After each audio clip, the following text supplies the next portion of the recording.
Except for some puppy dog tried to get me, bite me while I put my shoes on. She couldn't take it. And I don't have my iPad or nothing with me. I'm just gonna this gonna be fairly quick, I hope. I always just like to, cause it's hard for me to see the names without wearing my glasses. So I try really hard to What shoe did you take? How was your guts? Did she ever poop? she did not poop, but she did eat all her food. So she was like starving. Good morning, everybody. Good morning. Live Farmer 73 here. It's good to see everybody in here. Guava, all my friends and family in the greenhouse lounge. I'm only coming in here to tell you guys, I wanted to show y'all the results. Guava. I wanted to show y'all the results of the cuttings that we took off the tomato plants. And I wanted to talk about that real briefly. Um, I did that video and I had made an oath that that whole week I wasn't going to remove nobody, send nobody to the cornfield, nothing. And some of them I just had to. I had to. And the reason for that was I won't I won't deal with the just the belligerent, either racial or hateful speak, nothing like that. Y'all lately been seeing the softer side of lead.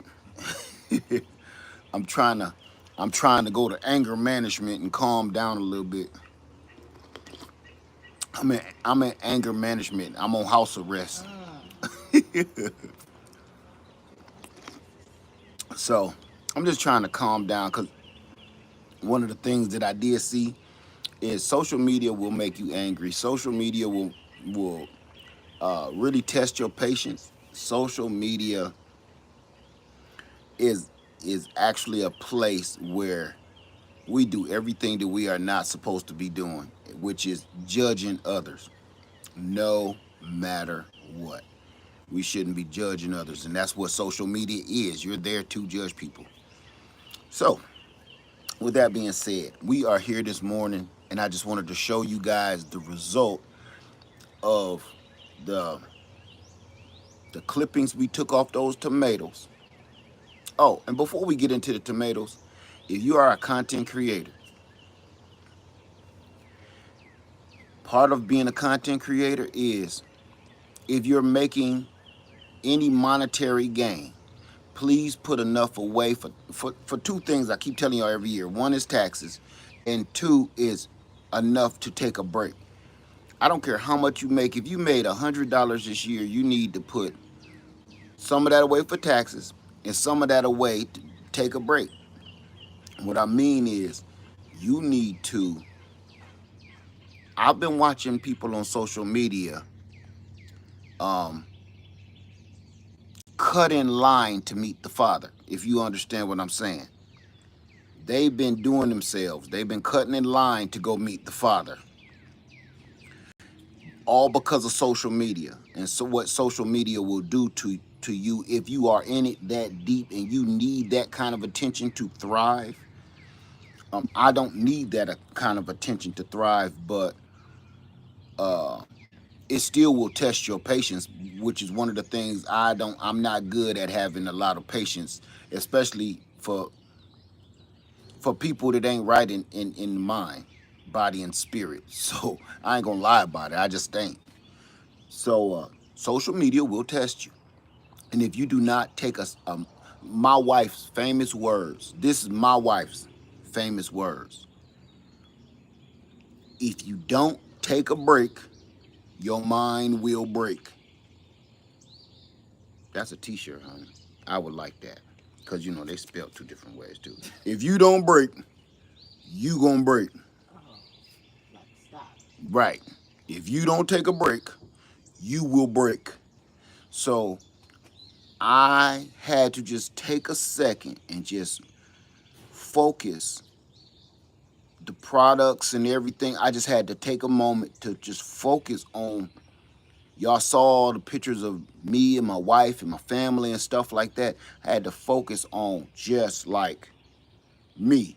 And I had to show her some of that love and show my family because I'm like, man, I'm putting in a lot of work hours. Like I work at the post office again. This is getting dumb. So we're gonna be back up and running next week. I'm gonna be giving out a lot of information on these products and everything. We're gonna get back into full swing, but things are about to get a little different. I'm just letting y'all know. I'm not gonna tell y'all what it's gonna be, but it's we gonna kind of, yes I can. We gonna chill. We're about to chill. By the end of this summer, we gonna be back in chill mode where, man, all of this rah rah rah that I do, that stresses me out. And you know what, I've even heard some of y'all say, Led, that stressing me out. I stress me out too. So I did 1 year one time, and y'all saw, and I called it the softer side of lead.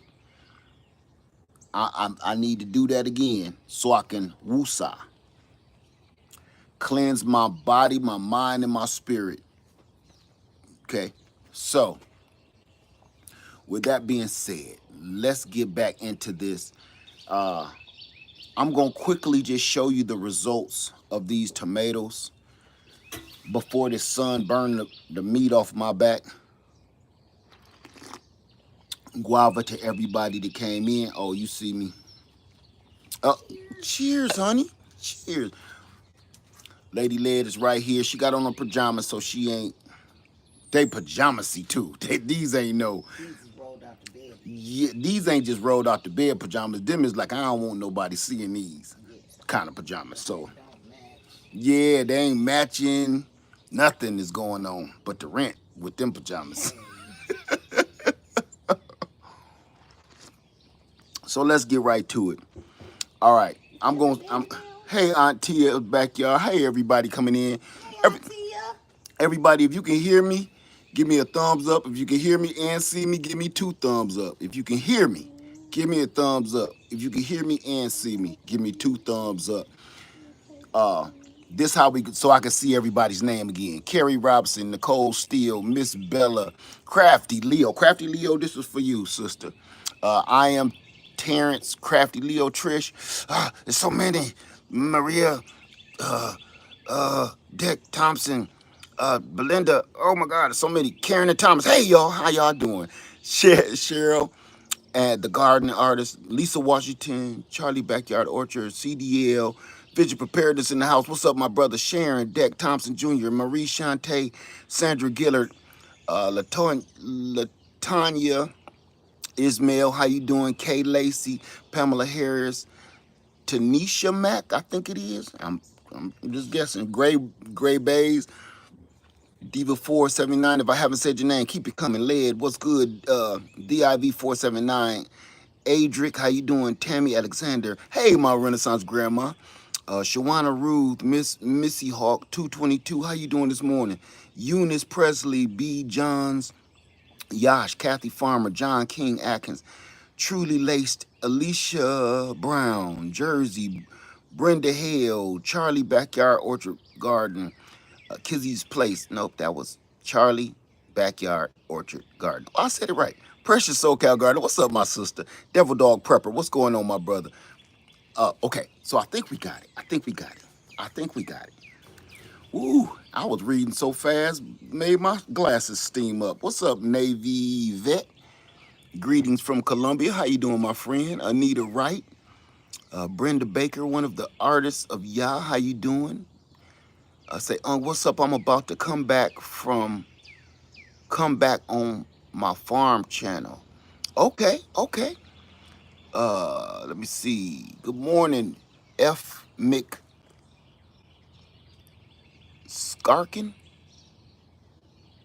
What's going on? Oh, McMoney, what's going on? I can't pronounce that name, my sister. T-Jissy, I think. I'm sorry. Precious says, I'll be on here for a minute, about to go out in this garden this morning. Me too. I'm just coming in truly, cause I got I got a special surprise for everybody. And remember, I got two questions for everybody. How many people? I'm gonna start with this one because the next one gonna segue into what we're doing here. Hey, country and city roots. How many people are still looking for solar power? How many people are still looking for solar power for lights out, for emergencies, in all different ranges and sizes, from something that can run your house to something that can just keep your cell phone or your laptop powered up? Country and city roots is, who else said that? I am trans says me. Okay. Alicia Brown, Kathy Farmer. Okay, Devil Dog Prepper, Trish Graham, Ramona Johnson, uh, Maria Shantae, me. How you doing, Natasha Scott?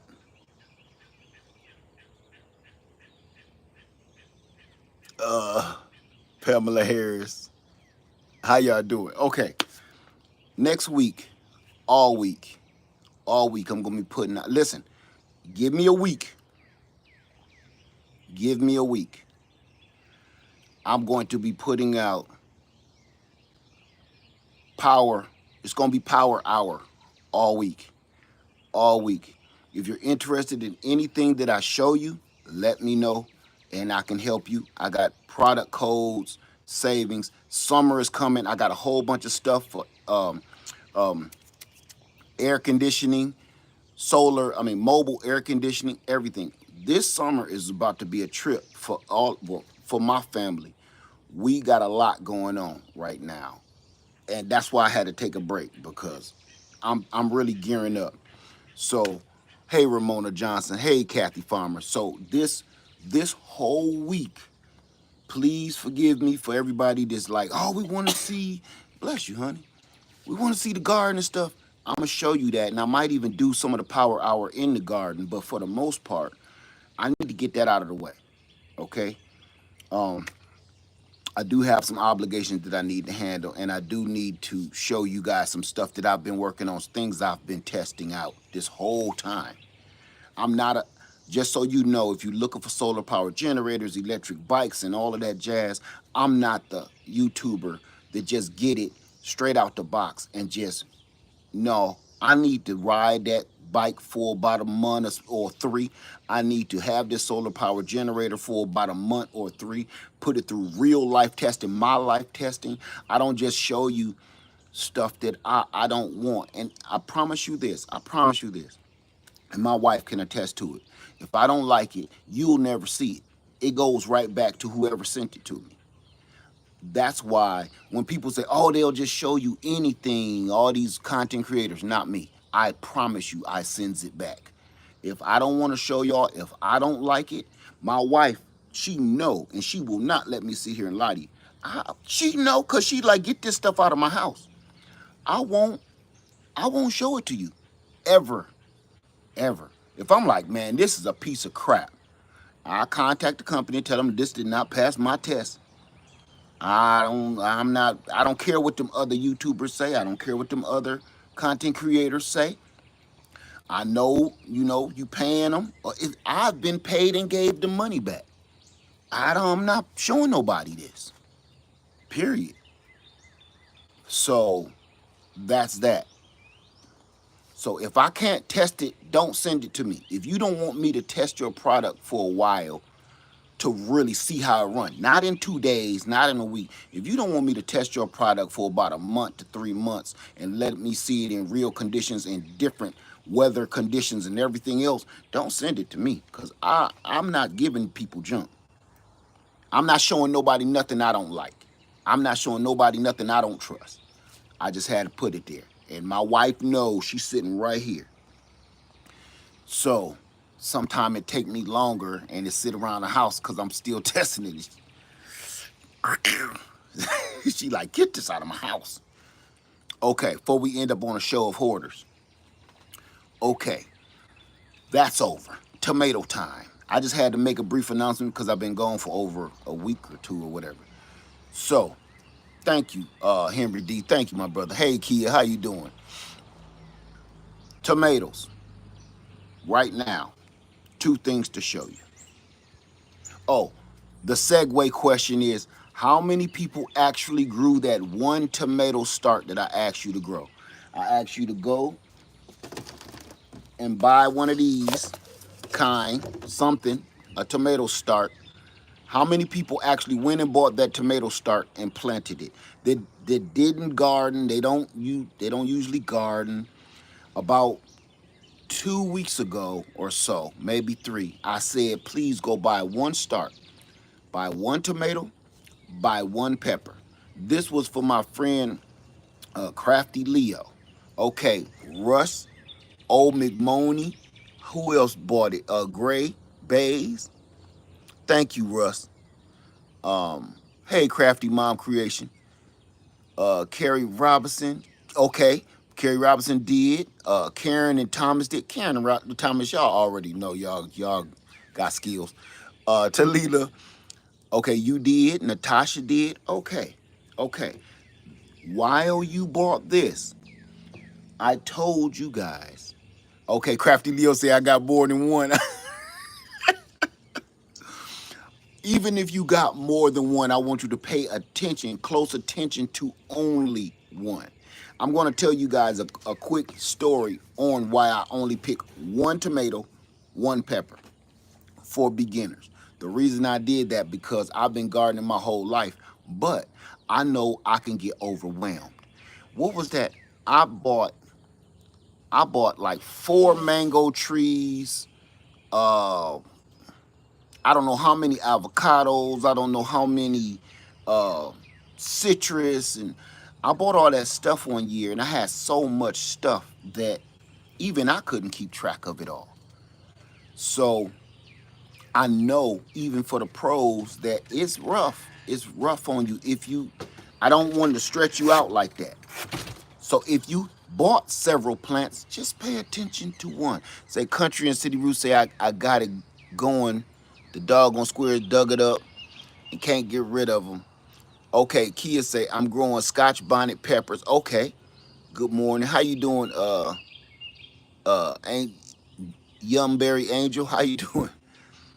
Crafty Mom say I think you bought it from Florida. Yes, that time when I was with you, Crafty Mom. Yes, when I was with you.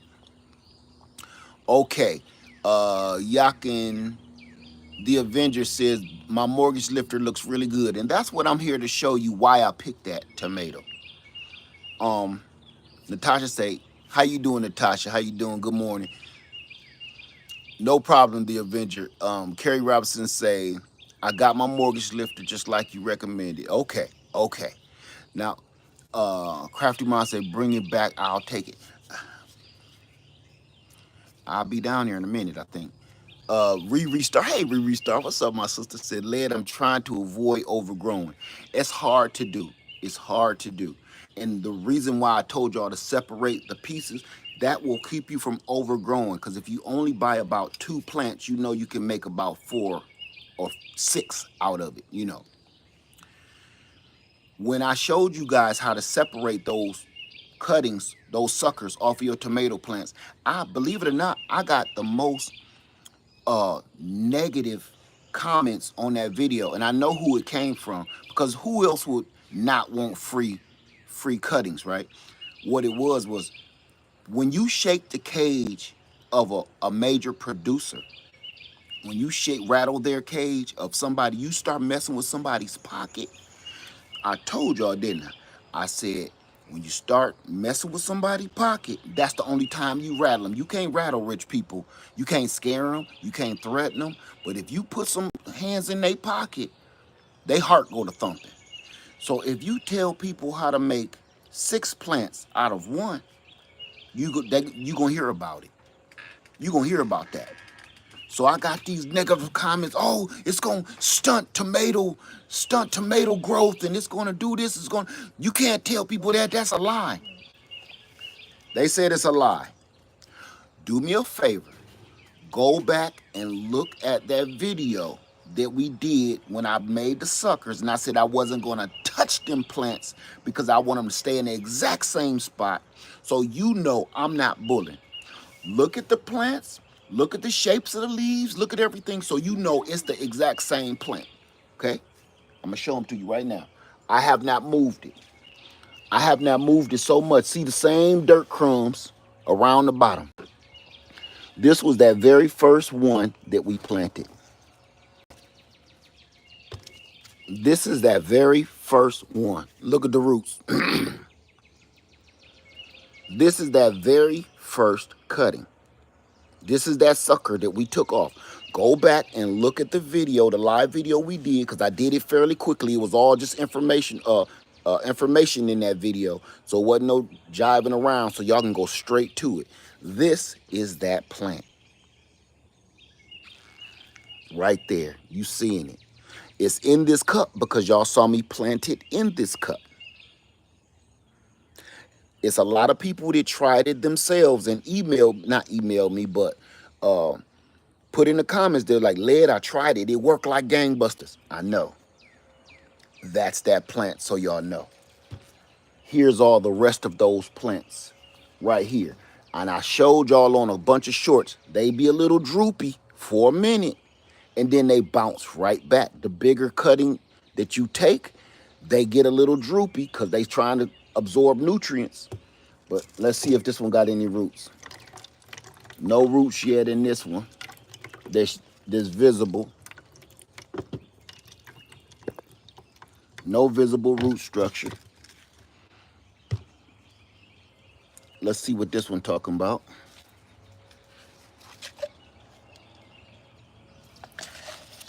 No visible root structure. But I bet you in a week it'll be fine. Look, that one's still blooming. That's probably why we ain't seeing no root production. If you oh, there go a root. There goes some roots right here. Right here. It ain't much, but it's working. I'm showing y'all this just to show you what we did together in that video. No root production. Oh, yeah, it is. Yeah, it is. Look. You see it? I'm not looking good enough. That's the roots right there. Those two big lines. So we turned those 1, 2, 3, 4, 5, 6. We got six plants. Remember, y'all counted them with me. I took off 6. We bought 1. So what did we do? Right? We paid $5 for that one, but we got 7 plants. You do the math on that. So that's buy 1, get 6 free.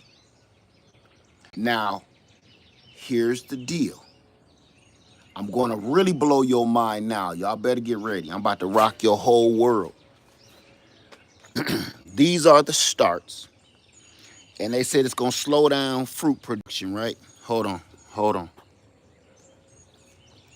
They said it's going to slow down fruit production if we do this. All them people that was coming at me in the comments, like, that ain't going to work. That don't work. You can't do that. What do y'all see? Because maybe my glasses is a little foggy, but I look like I see some blooms. Look like I see some baby tomatoes all over this tree, all over this plant. I don't know. Maybe I'm tripping. Do y'all see what I see? Right here on this other tomato? Don't look like it slowed down no fruit production to me. If anything, it got those ones up off the ground so they don't go bad. Now, I'm doing this to show you one other thing, okay? Now, hold on to your hats. This was the difference between growing from starts. These two are starts. See, I done been weaving them, bobbing and weaving them in and outside of this little railing that I made, right? Here are the starts. I bought these. They came in that Bonnie pot. Y'all ready to see what came from seed? Watch this. These are the starts. Hold on. What's wrong with you? Oh, I thought you was aiming it this way. No, honey. These are the These are the starts. The I'm gonna have to bring y'all in closer because you can't get a good. This is from seed. I want to do it from the side so y'all can really see different. That's the start. Didn't I say they're gonna start catching up? And these are gonna surpass those. This is what I grew from seed. This big, thick stem monster. And I'm gonna show you something. These came from seed, nice and thick. These are the mortgage lifters. These two and these two are the mortgage lifters from seed. See that? Now I'm about to show y'all something. We're gonna do this together. We're gonna do this together. Hold on, let me get it together here, y'all. Okay, the reason why these aren't as tall as those and have surpassed those, what do y'all see that I see? Remember, I planted two in this bucket. From that little cell that I had, I put one seed there, one seed there. Put the whole cell in there. Now I got two whole plants. I do not want two whole plants in this container. The only reason I did that because I didn't feel like separating them. Plus I was live. So I'm going to show you how ratchet this get. Hold on. Hold on. The real tripod because I'm about to get to work. I'm about to show them the ins and out and the ins and outs of the game. Okay. Okay, y'all. So what you see here, I got my real tripod now. What you about to see is how gangster you take this. If you have two whole plants growing like this with a tomato, you don't even have to be gentle. Watch this.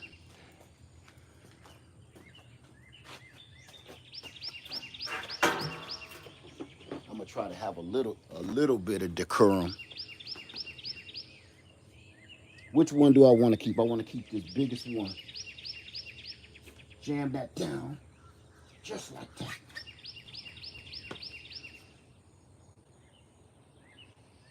Can y'all see that okay? That's it. Now this tree is gonna triple in size because I just took that other little brother off of there. So now it's gonna get all of the food and nutrients. So here's the plant.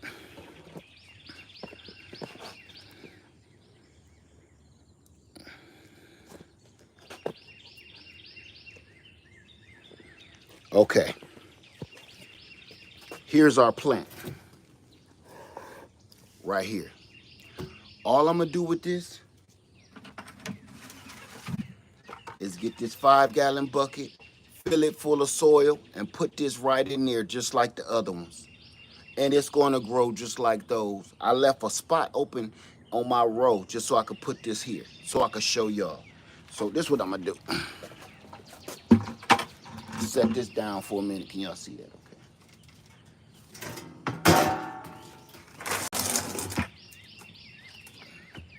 That ain't enough. We can go to the gutter. Let's go to the gutter, y'all.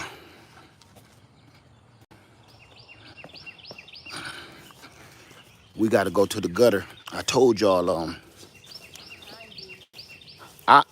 Okay. Okay, I'm gonna show y'all where I get all my soil at. This is where the chickens used to be. We at where the old chicken coop was. Okay? Right here. This is where we about to fill our soil up. The reason I'm doing this because all of this is just compost. This is not, it looked like just soil. It looked like dirt. What this is old wood chips, leaves, all of the stuff I used to throw in the chicken coop. That's what this is. This ain't like the normal ground. So this is what I'm gonna fill up in my bucket.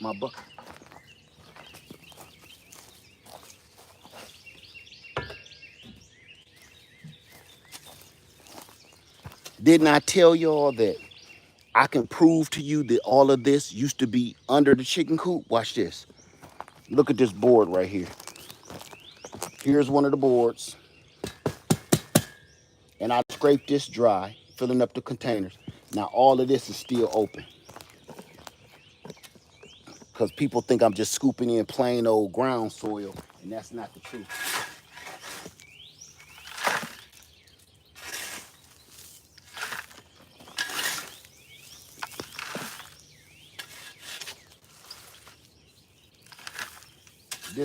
This is all pure compost.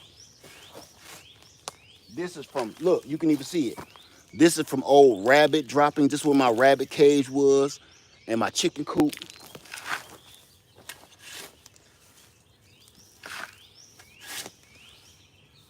Believe it, this is not from the ground. None of this is. These are years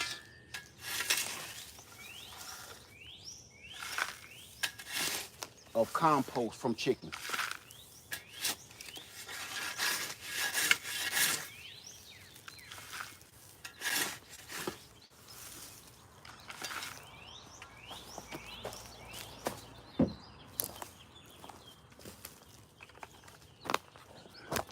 Now, people ask me what kind of soil do I use. If I have to buy some, it don't matter. I'll buy anything. But for the most part, this is how I make my own soil.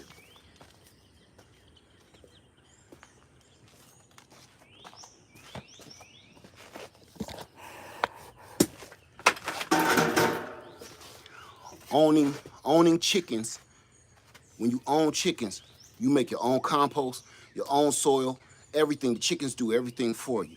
So this is all I'm gonna do. Trying to do this without showing y'all my goods and services. All right. I'm gonna take that tomato. Time for a brush. Yeah, it is. I told her. Is that brush on the It's on my tray. This is what we're gonna do. We're gonna bury this whole thing. So hold on. Let me get another bucket. We're gonna bury that whole plant.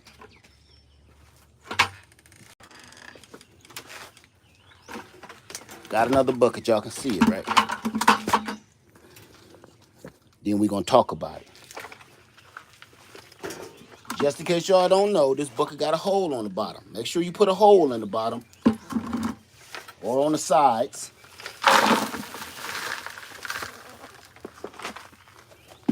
See how low I put that soil? That's because I'm gonna bury this whole doggone tomato all the way down there, like that. The whole thing.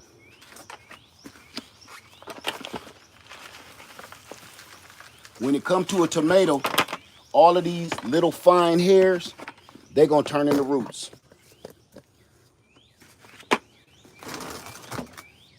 All those little fine hairs and bumps on the tomato plant when you see them, those will root out.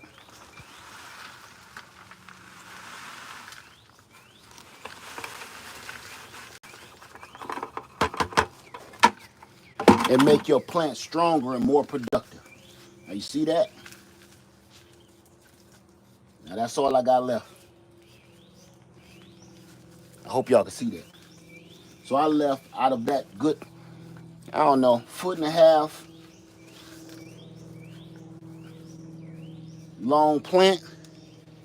I left about 6 inches of the plant out the soil. So I planted, y'all seen this. I planted about 1 foot down because that's gonna help it root so I don't have to post it up so hard, and it's gonna bring in even more nutrients than planting that one little tomato plant at the bottom. And there you go. I'm gonna water that in real good. I don't have no water with me at this second, but I'm gonna water that down real hard before the sun come out and let it go.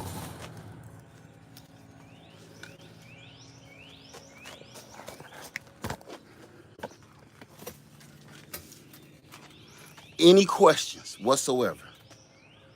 That is how you keep on getting your tomatoes over and over. By the way,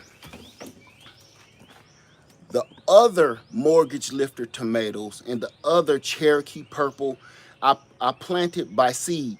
Cherokee purple, mortgage lifters, I'm gonna show you those. I grew them in a normal sale pan like you can get anywhere by seed, and I separated all of them last week when I was just chilling. This is a Cherokee purple. Here go my mortgage lifters.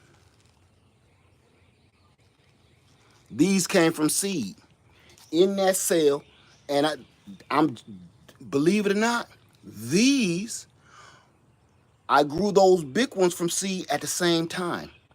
Soon as you get them out of that little cup, that's what they do. Let me show you. Let me show you. I'm gonna grab the biggest plant I have here. I'm gonna grab the biggest plant that I have, and I'm gonna compare it to when you put them in a bucket, so you know the difference. If you leave things in these little cells too long, you start stunting their growth. So hurry up and get them up potted. If you're wondering when to up pot, as soon as they get those true leaves, like their second set of leaves, you're gonna see the first two little round leaves or pointy leaves come out first. Wait till about that second or that sixth true leaf, get them out of there and plant them. This is the difference. If you leave them too long in those cells or in these little cups, they only get this big. Look at my hand. Do you have them in full sun? Yes, I'm gonna show you that in a minute, Crafty Mom. Now watch this. This is from me leaving them in the cell and just now up potting them into these cups. Now watch this. This compared to this. Now remember, this one is planted down about 6 feet. I mean, not 6 feet, I'm sorry. This one is planted down about a foot to 6 inches. This is that. Can you see the difference? And these are the same. These brothers. This little guy versus this big monster. If you go ahead and plant it, and hurry up and plant it, your results is going to grow faster, it's going to grow better, and it's going to grow stronger. So the reason I'm doing this is because I'm about to open up this garden. I got my tiller fixed. I'm about to open up this garden on the other side of my house. Just a small one.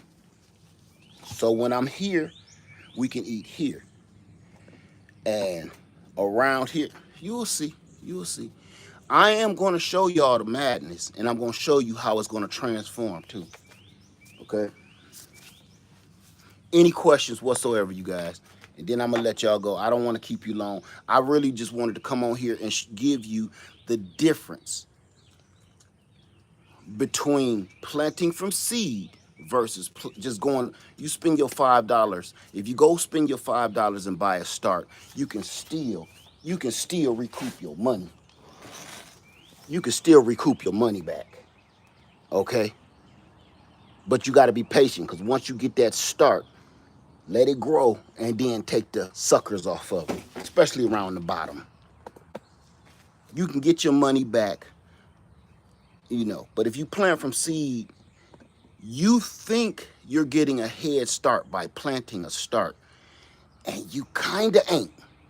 Because once that seed take off, it will grow bigger than that potted one you got. Do they grow those in buckets? Do they grow what in buckets, my friend? Quarter says, thanks, Led fam. Have a blessed day. Thank you so much, Quarter. Grown with Hudson, how you doing, my sister? It's good to see you.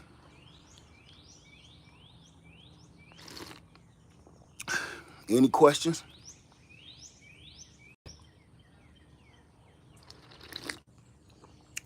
Odom's Homestead in house. Odom Homestead, man. Odom, I gotta show you something, brother. I gotta show you something. This is for Odom's Homestead. Odom, do you have a Chicago hardy fig? Have you grown winter spinach? Nope, never grew it. Devil Dog Prepper said, but if you save your seeds from your garden like I do, It didn't cost me any this year. Well, that's what we always talk about, saving your seeds. I even started a whole movement, SOS. Kia, well, if you aren't new at life, you would recall the lid. Okay, I missed some. Yeah, somebody worried about freedom makers?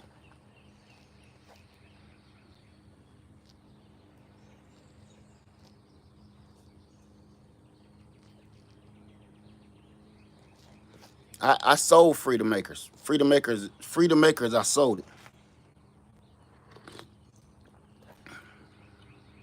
Life. Oh, can you tell us about the chickens without telling us about freedom makers? What do you want to know, Life? What do you want to know about the chickens? The ones that I hatches out here in the yard right now.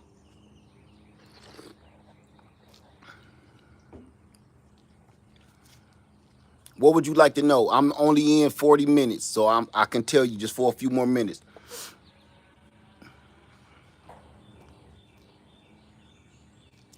Is the Chicago Hardy fig a good one? It's excellent.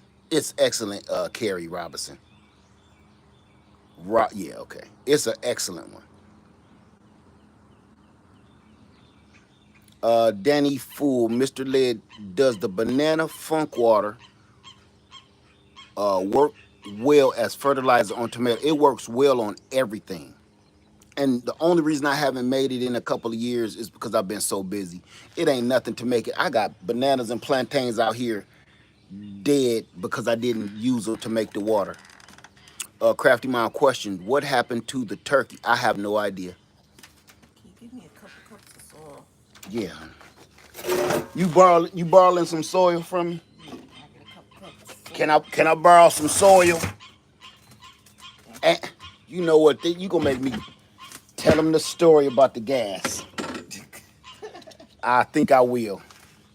Moisten this one up because I put in some dry. Okay. And I'm gonna stop when I leave and get some more bags of soil. We got a lot of work to do. Okay. Hey, MTGV, how you doing, my sister? Okay.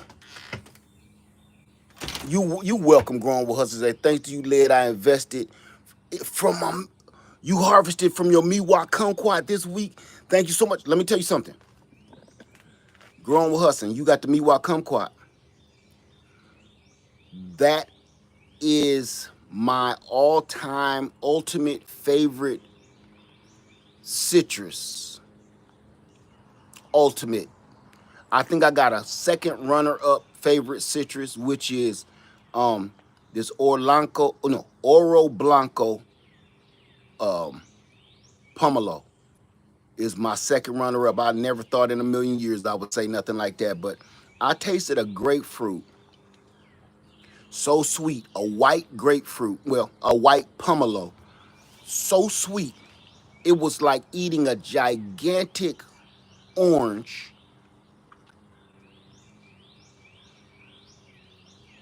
It tasted like grapefruit with a hint of orange or strawberry flavor in it. I've never tasted anything like that. As a matter of fact, the only people that knew about my experience was Eco Neighbor. I told Eco Neighbor about I was on I see why he always talking about his pomelo. I see why. I see why. Because I tasted that Oro Blanco pomelo, and I have never tasted nothing like that in my life. What is banana funk water? I'm not all the way sure. How did you get rid of the sharp edges on the cattle panels? I didn't. Self-sufficient 357? I didn't. Man, I just cut them. Nobody should be over there anyway. And I know I cut them and she know what they like. We just be careful. You can take a grinder if you want to do all of that. Take your grinder and just grind it down. But I never do. And I'm gonna tell you another reason why I kind of leave them a little sharp on the edges, because just in case the deer hate that. They get poked. Long as I know how to be careful, the deer and the animals don't. So they always poke themselves, and once they get poked once, they hate it. Thank you for that. Who just did that? Who just did that? Thank you for that, Ali and Danny's Healing Garden. Thank you for that. I sure enough appreciate you. Thank you. I think they. Oh man, they done hooked up the super chat. Now I can't. Okay, there we go. Thank you for that. They made it so you can heart the super chats now. Okay, YouTube.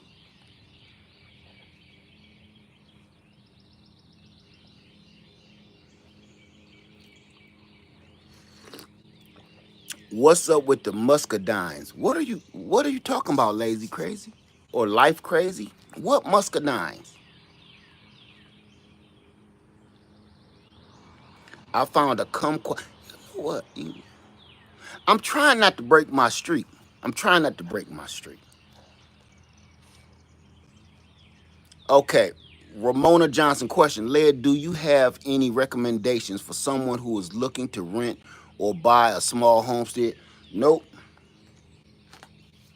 I don't. I'm sorry. I don't want to talk about homesteads. I don't want to talk about buying land. I don't want to talk about that. That is a weird subject. I thought sexual orientation, religion, and politics was bad. I have never seen so much pushback about talking about land. I'm sorry, my sister. You're gonna have to ask somebody else here on YouTube. I don't want to have nothing to do with that, to be honest with you. I sold my land. That's why I sold my land. We don't. I'm sorry. Will cayenne pepper keep squirrels off your plants? Cayenne pepper will keep squirrels off your plants, and it also probably burn the leaves on your plants until your plant look like crap. And then your plant won't produce fruit because it's going to always be trying to bounce back for the whole season.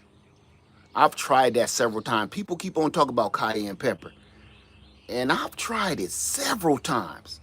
Maybe I'm using the wrong cayenne pepper because I've used cayenne pepper before. It burns the snot out of your leaves and on your plant, and your plant only spend the whole season trying to bounce back from that. I've done that years ago.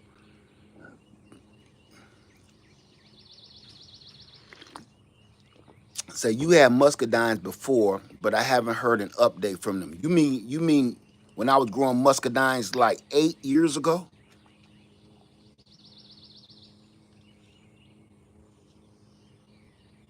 In a bucket?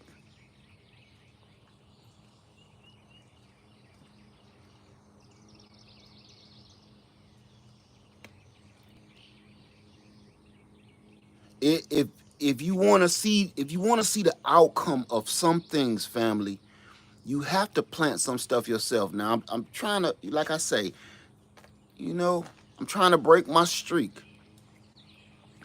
Do me a favor. I'm going to tell you one thing about growing muscadines in a container. It works. You saw it work. It works. There is nothing to update but to you for you to do it. That's the only update you can see. See, I don't plant things to keep on entertaining folks. I plant things for me. And oh, by the way, I sold those containers. I sold those muscadines in containers. I think I had like 6 or 8 of them, and I sold them. Growing grapes and muscadines in a container works. Should you do it? No. I'm trying to the softer side of lead, y'all. The softer side of lead.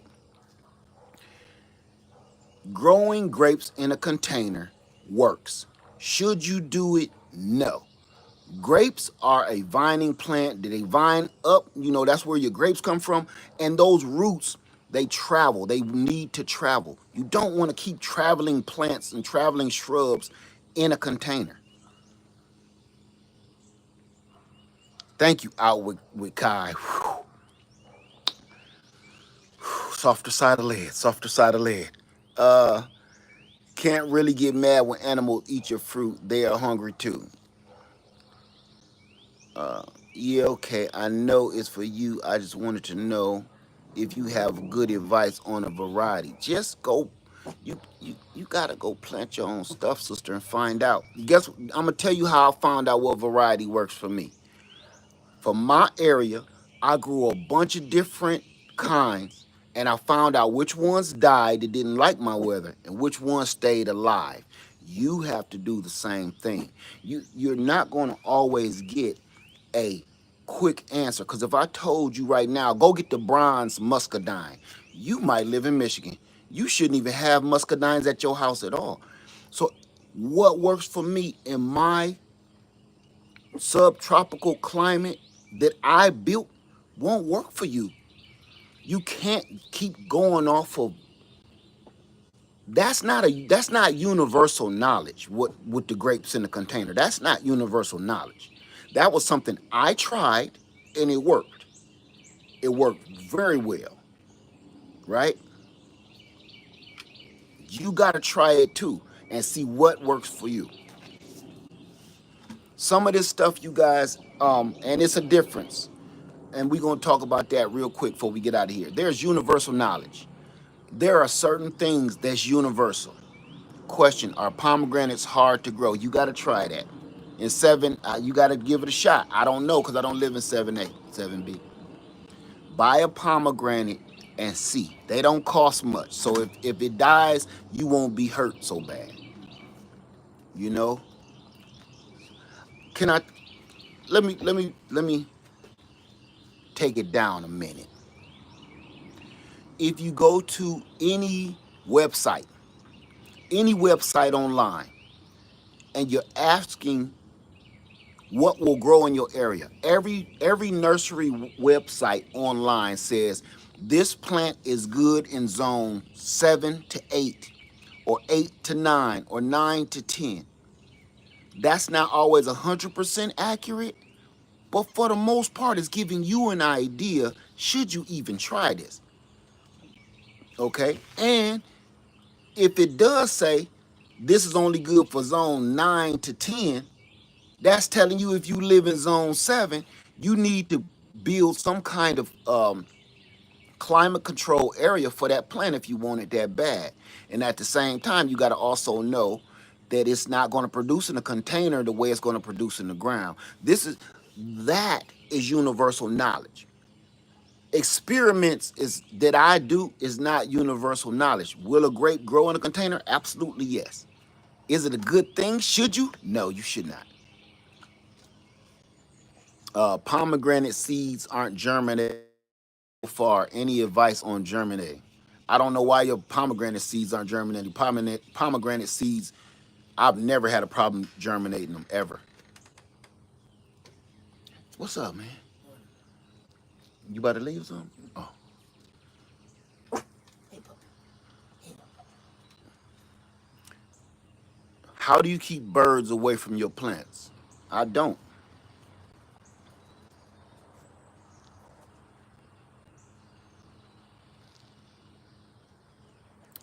Okay, Jody says, hi, sorry, missed the beginning. You may have said this, but when up potting, do you fertilize? Um, that's a good question. Okay, I'm gonna answer your question with a question. What kind of fertilizer are you talking about using? That's the only way I can answer that. What kind of fertilizer? Who was that? Said Jody B. Jody B. What kind of fertilizer are you going to be using? And then I'll be able to tell you how soon you can start fertilizing your tomato plant when you up pot.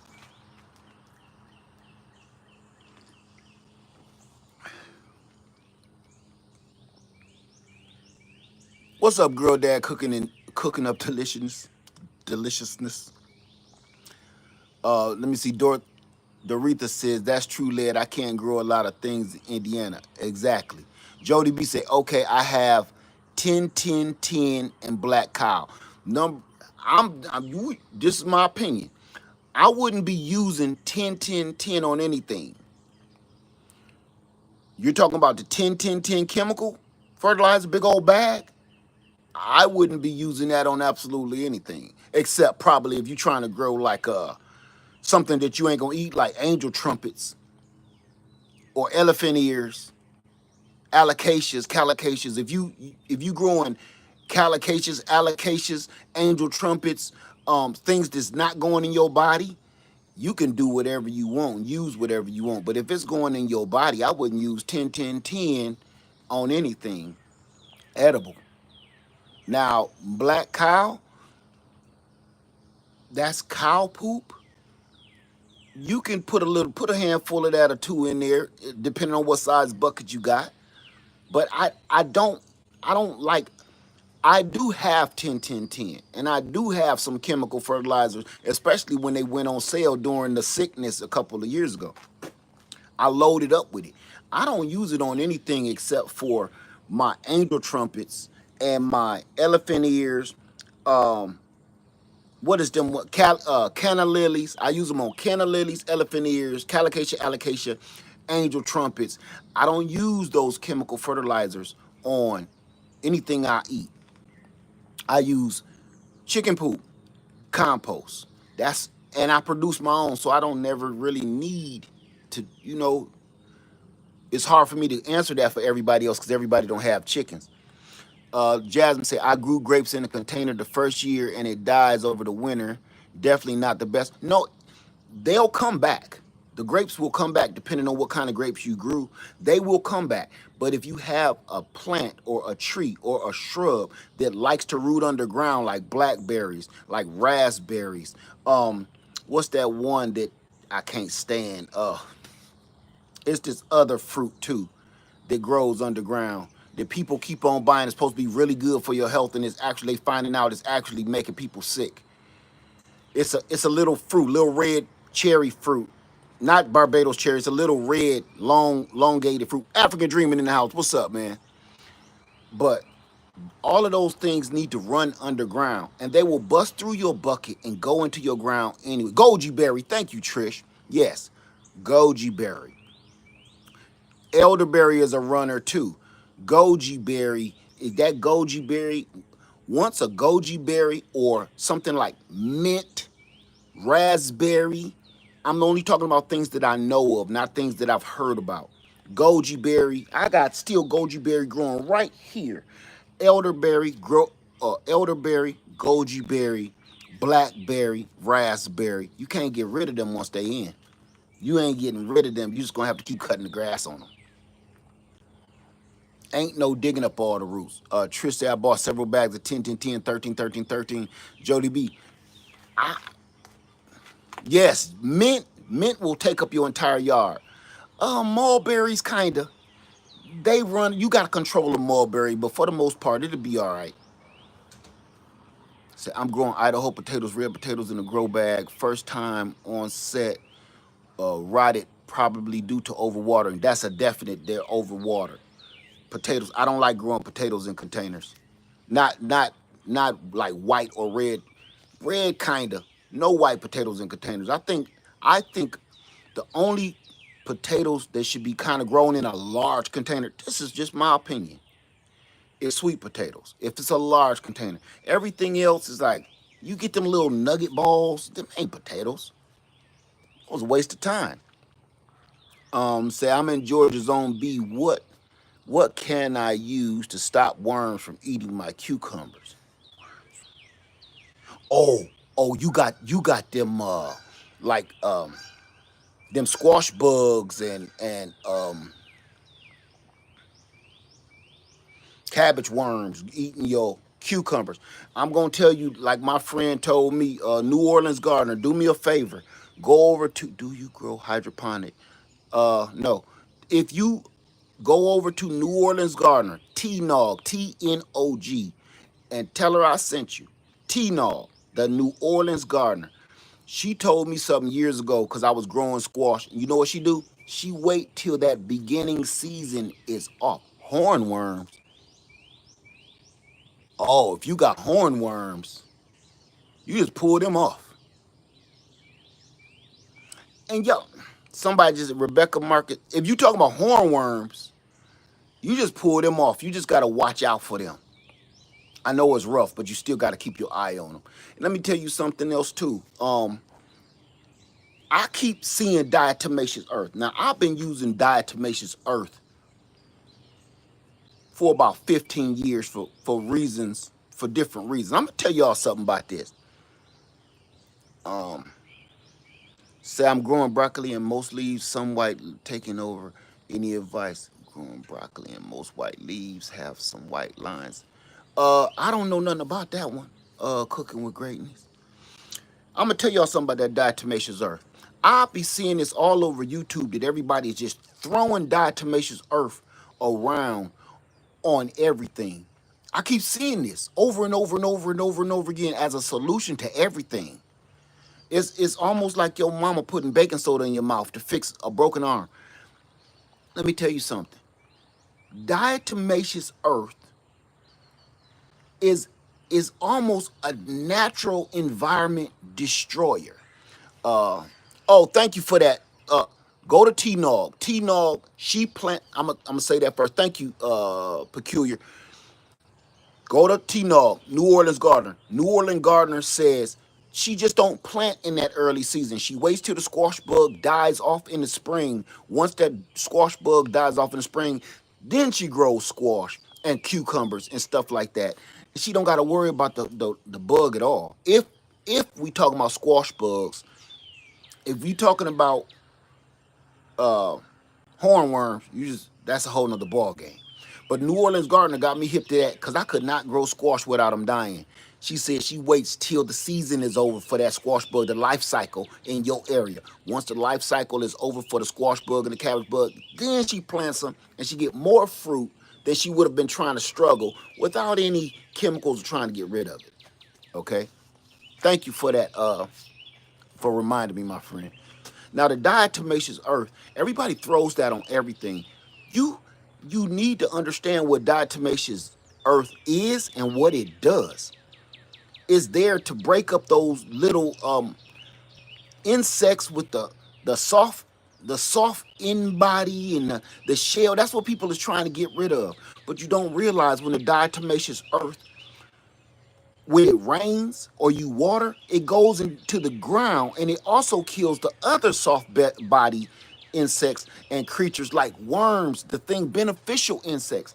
People throw that around too lightly, and I'll be like, man, good luck with that. I have a bag that was probably 20-pound bag of diatomaceous earth. I've had it for 15 years because I use it sparingly and I only use it in my chicken coop now. I don't use it. I use that to make sure it gets rid of lice on chickens, to get rid of the bugs on chickens and ticks. And I don't use that on my garden no more.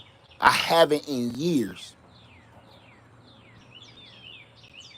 Say, what's that black stuff on the leaves and branches? I have that stuff all over my orange and tangerine. That sounds like mold. That's coming.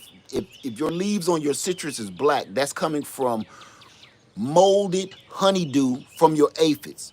Your aphids poop, and if the ants don't eat the honeydew molds, it turns black and it molds. That's all that is. Take a water hose and spray it down, wash it off, and make sure you don't get no aphids, because the aphids, that's the whole starter right there that starts that black sooty mold and the ant problem. Get rid of the aphids, you get rid of several different other problems. So I planted apple trees. I have small bugs on one of them. What are they and what can I use to get rid of? I don't know what kind of bugs you're talking about. Small bugs. Let me know what they look like. Small bugs. Are they white and fluffy? Uh,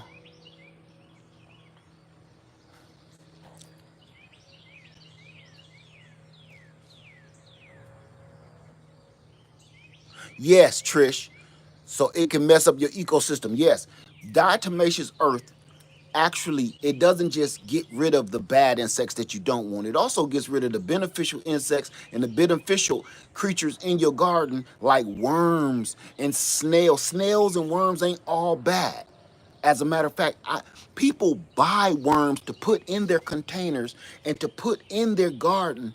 But if you sprinkle this diatomaceous earth on everything, you literally kill those worms, those beneficial worms, because they're eating the nutrients in your soil and leaving their waste, which is fertilizing your plant.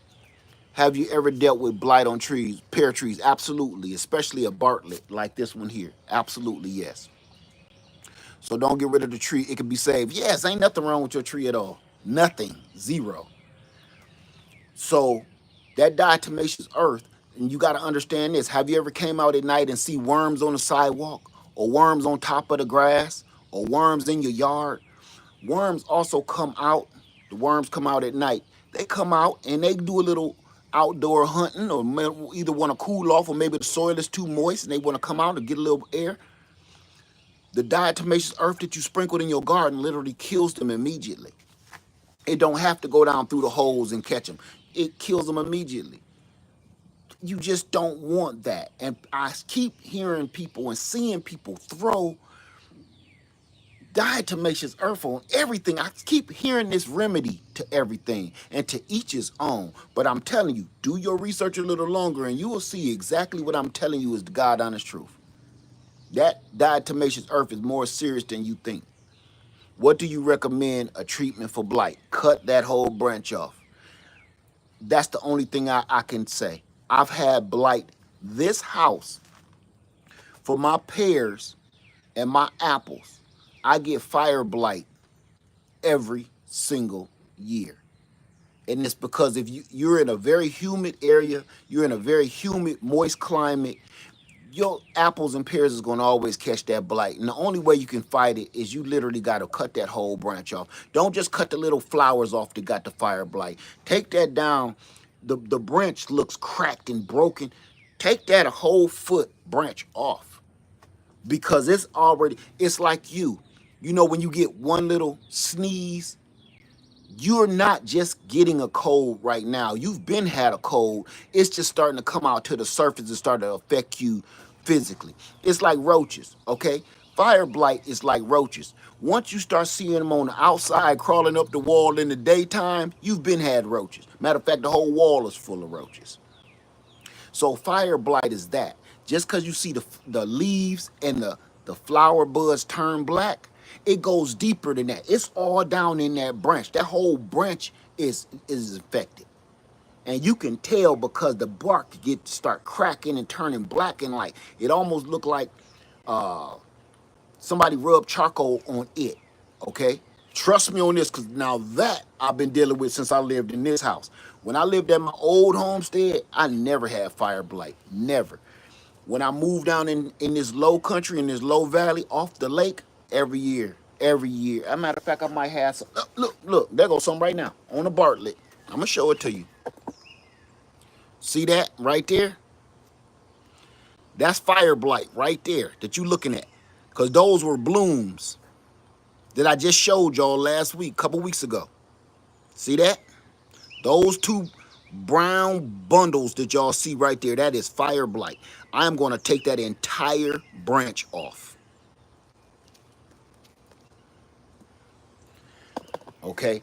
If you can't reach how high your branch is, that's why I got all those long saws, those branch saws, pole saws. That's why I got those, to cut off those.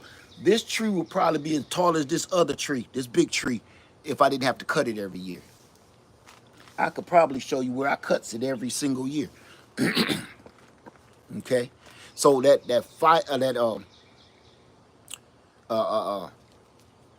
fire blight, you don't want that. You don't want to deal with that. That will burn your whole tree to the ground. If you don't cut that fire blight off your tree, you will lose your tree, because it goes so fast. People just talk about that baking powder, baking soda. I've heard of that remedy because it stops fungus. I mean, it stops bacteria, fungus. Do peaches get that? I've never had any of my peaches get fire blight. But somebody who is saying use baking soda on the fire blight. I've heard that. I've tried that, and I have a problem with that. And it's just probably just me. Is you have to use so much of it and hope it gets the right spot. If that may work on a little bitty tree, but if you got one of these monsters, if you got one of these, you got a lot of work to do. And you got to remember something else. That baking soda in water, if you got a backpack sprayer, that's just going to keep clogging that backpack sprayer. The reason I'm telling you this is because I've done it. If you've done it and been successful, teach me. I'm not even joking.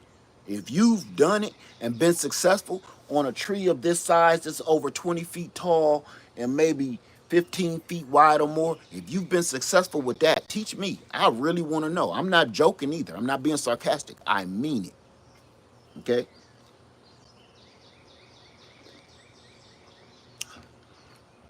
I said my pear tree probably over 50 years old.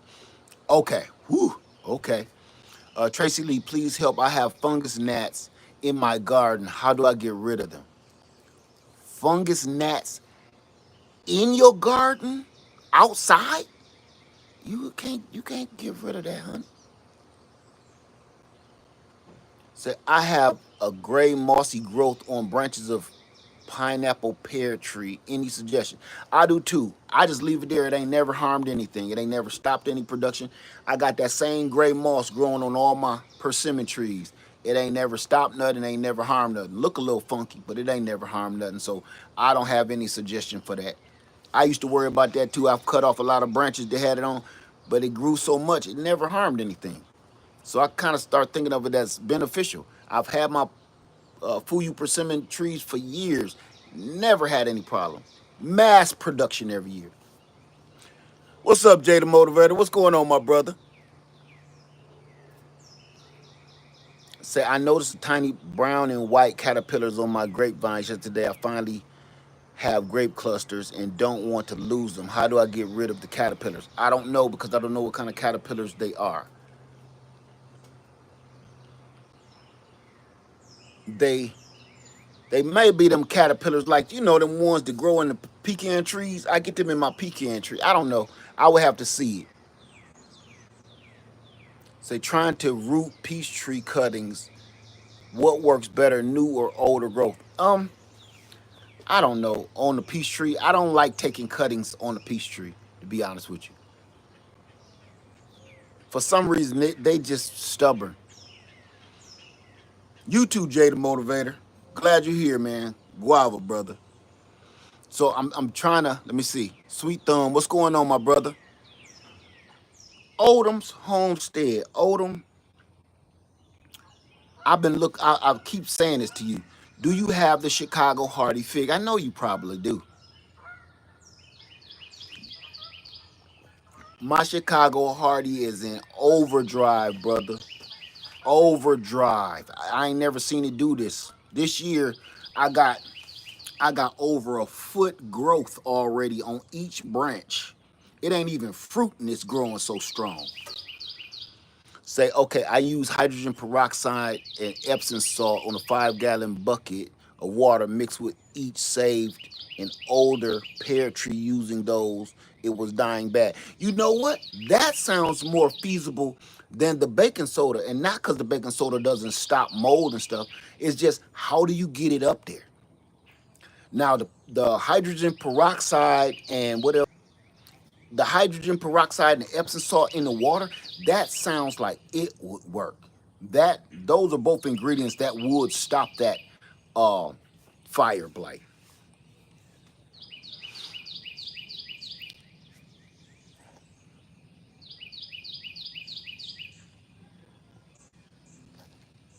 So again, I didn't want to keep y'all long at all. If I don't have any questions, I'll go on and bow out gracefully. Um, cause I'm really on a mission. For everybody that's wondering about that peroxide and Epsom salt, I'm I'm gonna try that myself. I'm be honest with you. I've never done it. I'll try that myself.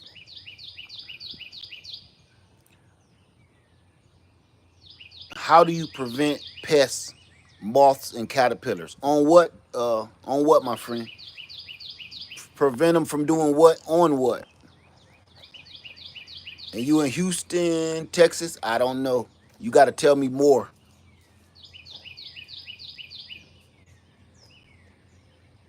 Say my Meyer lemon tree lost. its flowers and leaves. Can it be saved? There's nothing wrong with your Meyer lemon tree.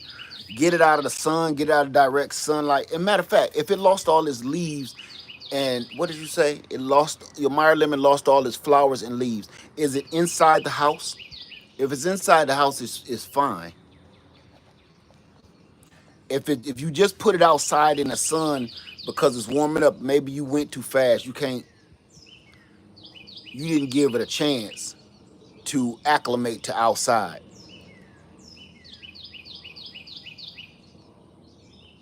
Odom's home says I have the brown turkey. Odom,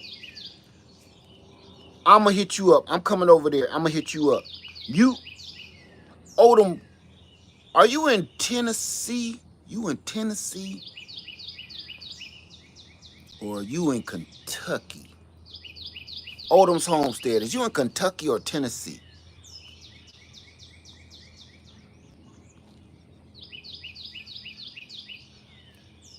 Okay. You're welcome, DC Stewart. Good morning, Sue's Urban Garden. Hey, Avocado. I always learn so much on this channel. We try. See, I like throwing knowledge back and forth because I've learned a lot of stuff too. Because I'm gonna try that peroxide and Epsom salt. Said my orange tree did that too on the house as well. Okay.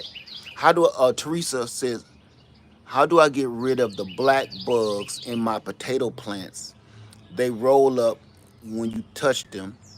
Don't know what kind of bugs. I have no idea. They roll up. I've never heard of such a thing, my sister. Tia said, I have a black fig and a brown fig as well. They're doing great. Well, that's wonderful. Off Grid with Rashad says, gardening is the best therapy. Love seeing all the green in the morning. I do too. Uh, Tisua says, Led, the bugs on my apple tree are very tiny, micro. You can see them. You can't see them unless they are moving, and they are brown. I really don't want my tree to die. I've never heard of that one. Yeah, I mean, I'm not a professional or nothing, but I've never seen anything like that. Now, I thought you was about to say some, I forgot the name of them little cottony bugs, stuff like that. Peel bugs, potato bugs, said, oh, the roly-polies. And you really, I don't know. I've never tried to get rid of no roly-polies. I've never had that kind of problem from no roly-polies ever in my life. That's why when she said they roll up, I was like, what kind of bug you talking about? Because you can't be talking about roly-polies. They are no threat whatsoever. How you doing, Rushnay? How you doing, Miss Busby?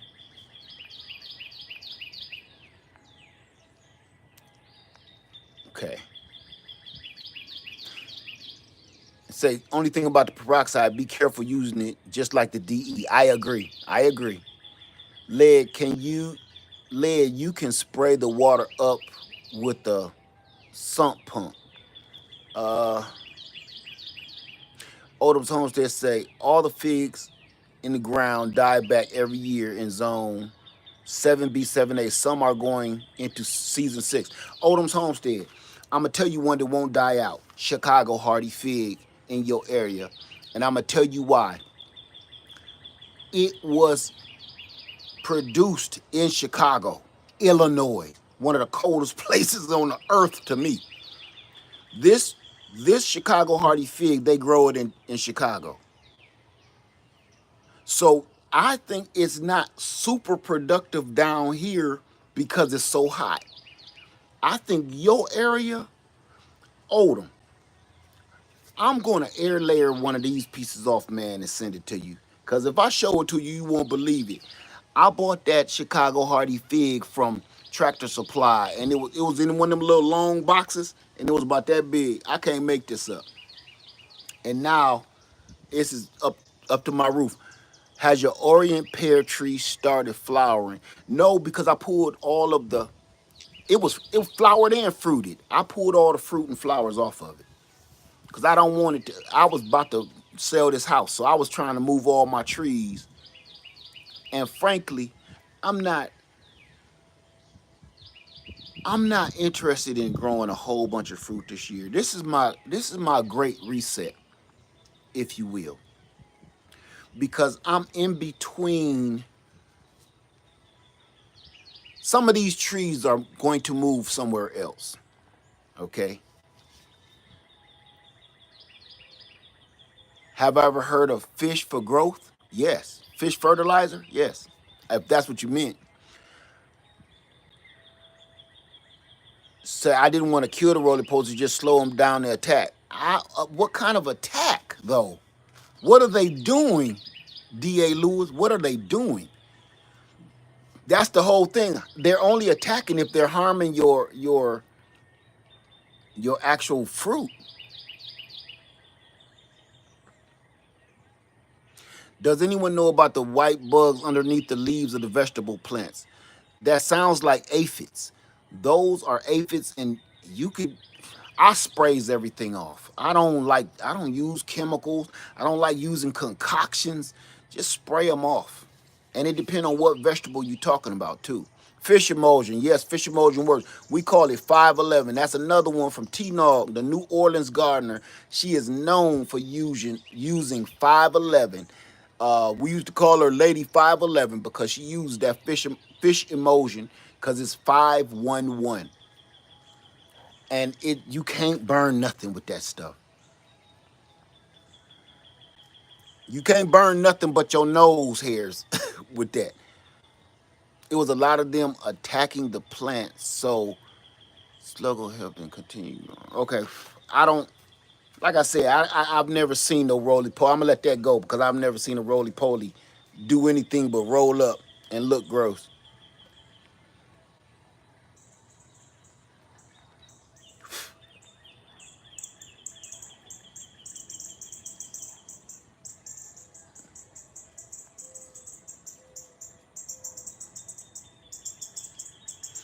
Uh, uh, Densey Stewart. I use galvanized steel containers too, but not here anymore. I had them here and then I moved them. How do I get strawberries to grow? They always die. I don't know because if strawberries always die for you, I don't know where you are. I don't know what you're doing to them because I literally have strawberries I can't get rid of. I don't feed them. I don't water them. I don't do nothing. I grew them in containers and then I accidentally flipped that over and they in the ground and they all over my yard. So if you killing strawberries, I really can't help you on that one because I don't know where you are. And here's another thing about strawberries too. I'm not a strawberry professional by a long stroke, but I do know one thing. You need to buy the strawberry, just like your trees, that belong in your area. You can't just get any old kind of strawberry. There's strawberries that only grow good down in the south and you live in the north. You can't do that. Or vice versa for that matter.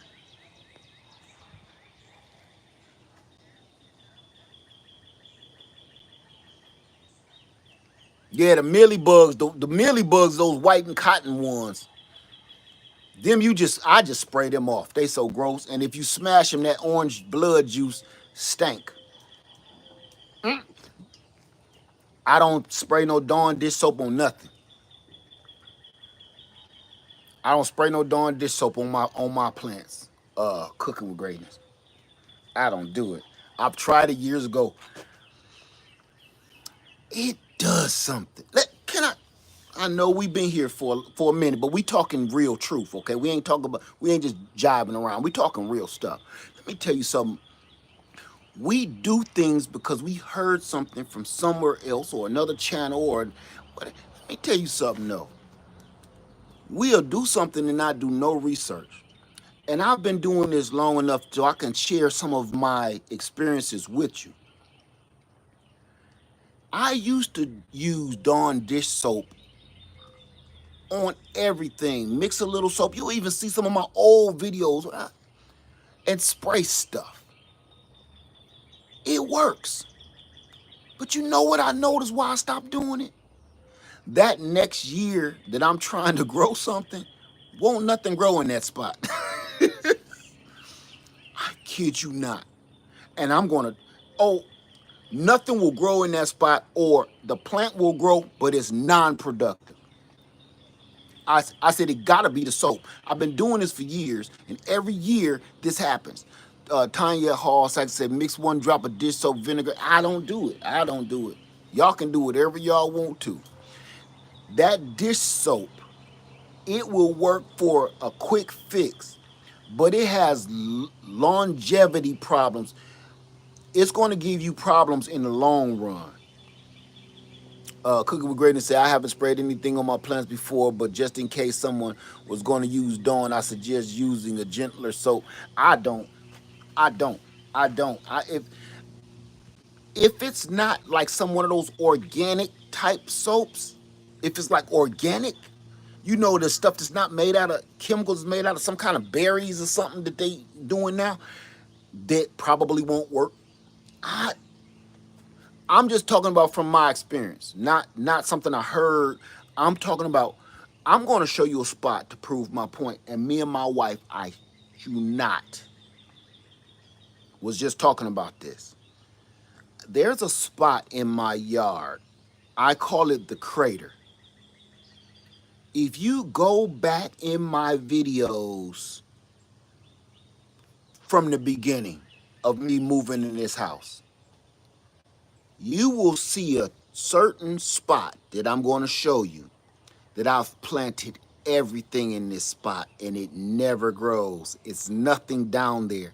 When I first moved in this house, I was Dawn dish soap crazy, and I kid you not, I think I ruined that part of my land. You want to see it?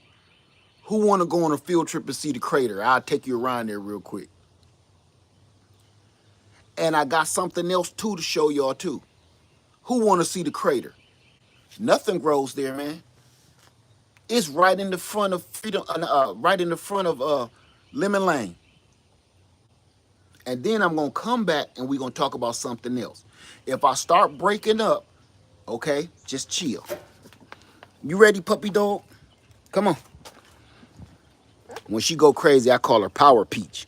She start going nuts. Come on, Power Peach. Okay. If I start breaking up, just hold on. Look at this asparagus. All them seeds. Come on, Power Peach.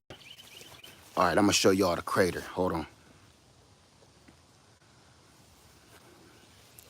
This was old Lemon Lane. I took all the grapefruits and everything. The only thing here left is my Brown Select and my Owari Satsumas. Loaded, loaded, loaded. Let me show you something else. This is the one I grafted. I showed y'all. Loaded, loaded. Every single branch is loaded. You can see all of the fruit just like this. I don't use neem oil no more either. That stuff, you burn all kind of stuff with that neem oil. People don't use that right. I know I don't. Loaded. Now, let me show you the crater. See this hole?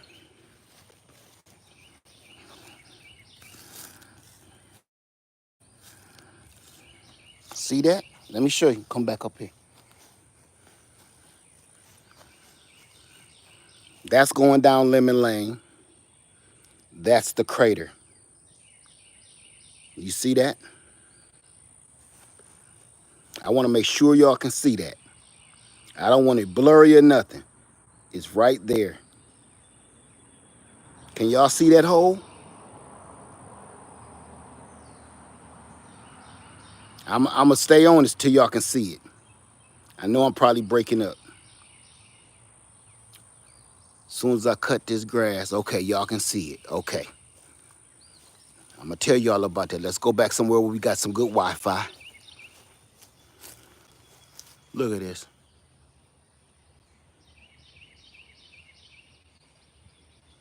every freaking branch. It's literally hundreds of fruit. They all won't stay on here, but a lot of them will.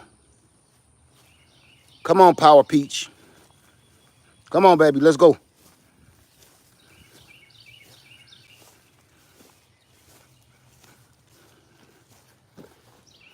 Elderberry.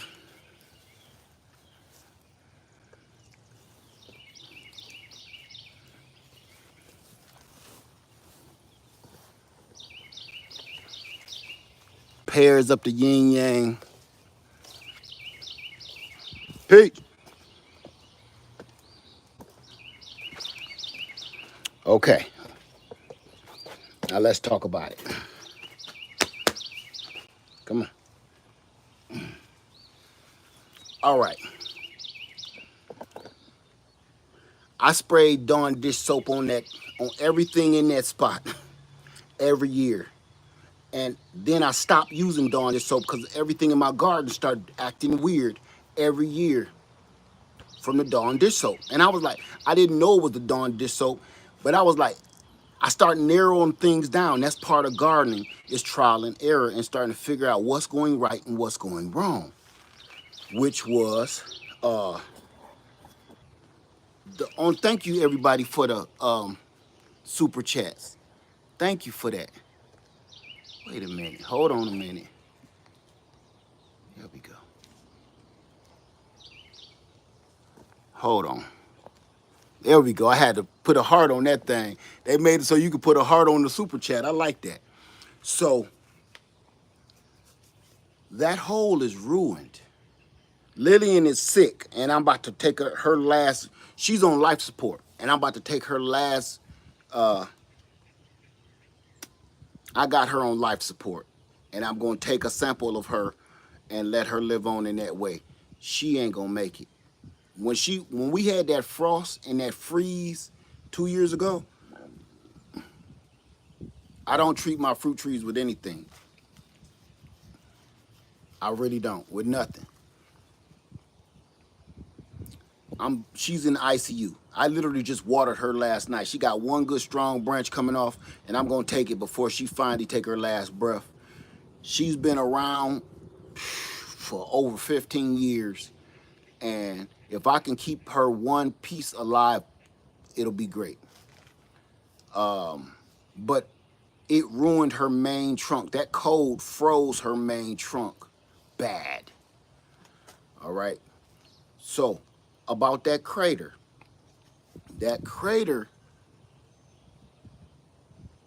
How many people trying to grow avocado?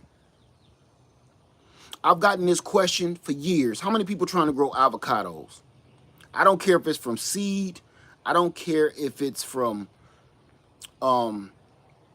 Lillian gonna be fine, Carrie, trust me. Y'all come on, give it up. Put a thumbs up if you trying to grow avocado. I found out something. I've been trying to grow avocados for years, and a lot of people keep asking me about my Mexicola Grande. It ain't dead yet, Rita. She ain't gone. Don't rest in peace, nothing that ain't in peace yet. Okay. I've been doing crazy research.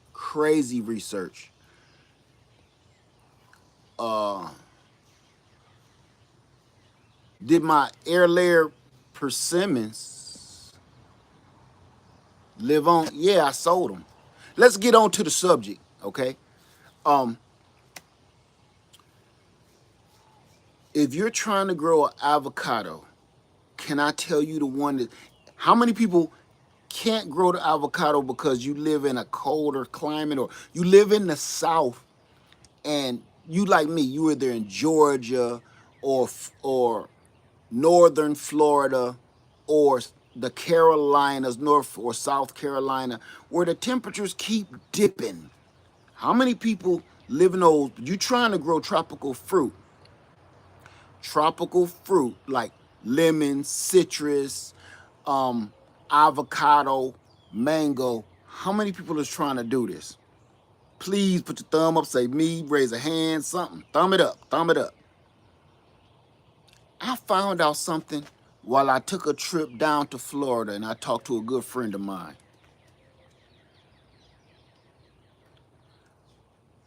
How many people remember my gigantic, it's gigantic to me, okay? My Mexicola Grande uh, um, avocado that I had for years, and I finally put it in the ground. People always keep asking me, whatever happened to the Mexicola Grande avocado that was fruiting? How many people remember my tree? Do you remember my Mexicola Grande? Okay. Guess where I planted it, where it died at? In the crater with the freaking soap.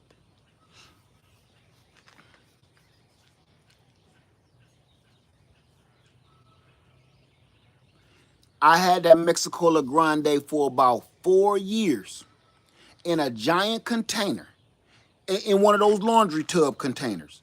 And it grew to about 5 feet tall outside the top of the container and about 5 feet wide. It was fruiting. Y'all seen it in the videos. It was blooming and fruiting. I had little avocados growing. My trunk was about 2 inches in diameter. Mexicola Grande. I need you to listen to me close because I'm about to spit some good game you need to know. Mexicola Grande. Not only did I plant it in the crater, that's the killer of plants, but that spot also is not as well draining as it should be for a mango, a citrus, or an avocado. The secret that I found out for them avocados, when it was in a container, I put it in like a cactus soil mix. I made it myself, but it was like those cactus. If you want to just buy your mix, go get a cactus soil mix and grow it in that. Now, I made my own out of wood chips and stuff. You can buy yours. The cactus, citrus, either cactus or citrus mix for soil. That's how I grew my Mexicola Grande from zero to fruiting within a year or two. The first year, the fruit fell off. It bloomed like crazy. Fruit fell off. Second year, fruit stayed on. Fruit stayed on. I planted it. I recorded it, put it on this video, and then the winter hit, that crazy winter, it died. 2 reasons. Number one, I planted it in that doggone crater. Number two, that soil was not as well draining as it should have been for no avocado.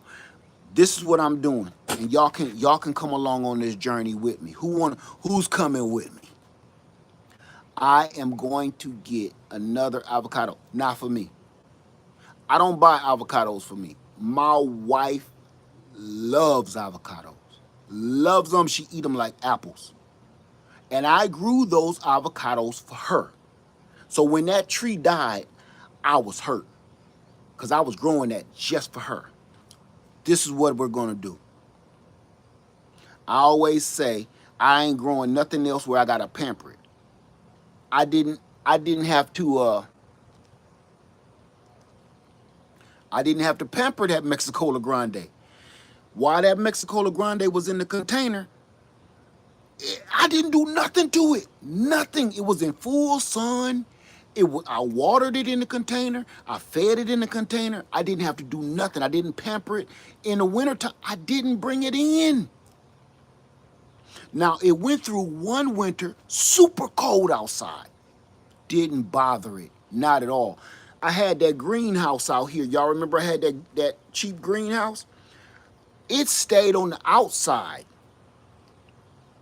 The Mexicola Grande stayed on the outside of that greenhouse. It stayed outside that whole freezing winter.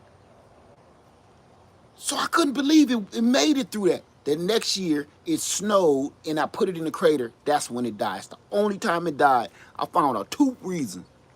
1, crater. 2, horrible draining soil.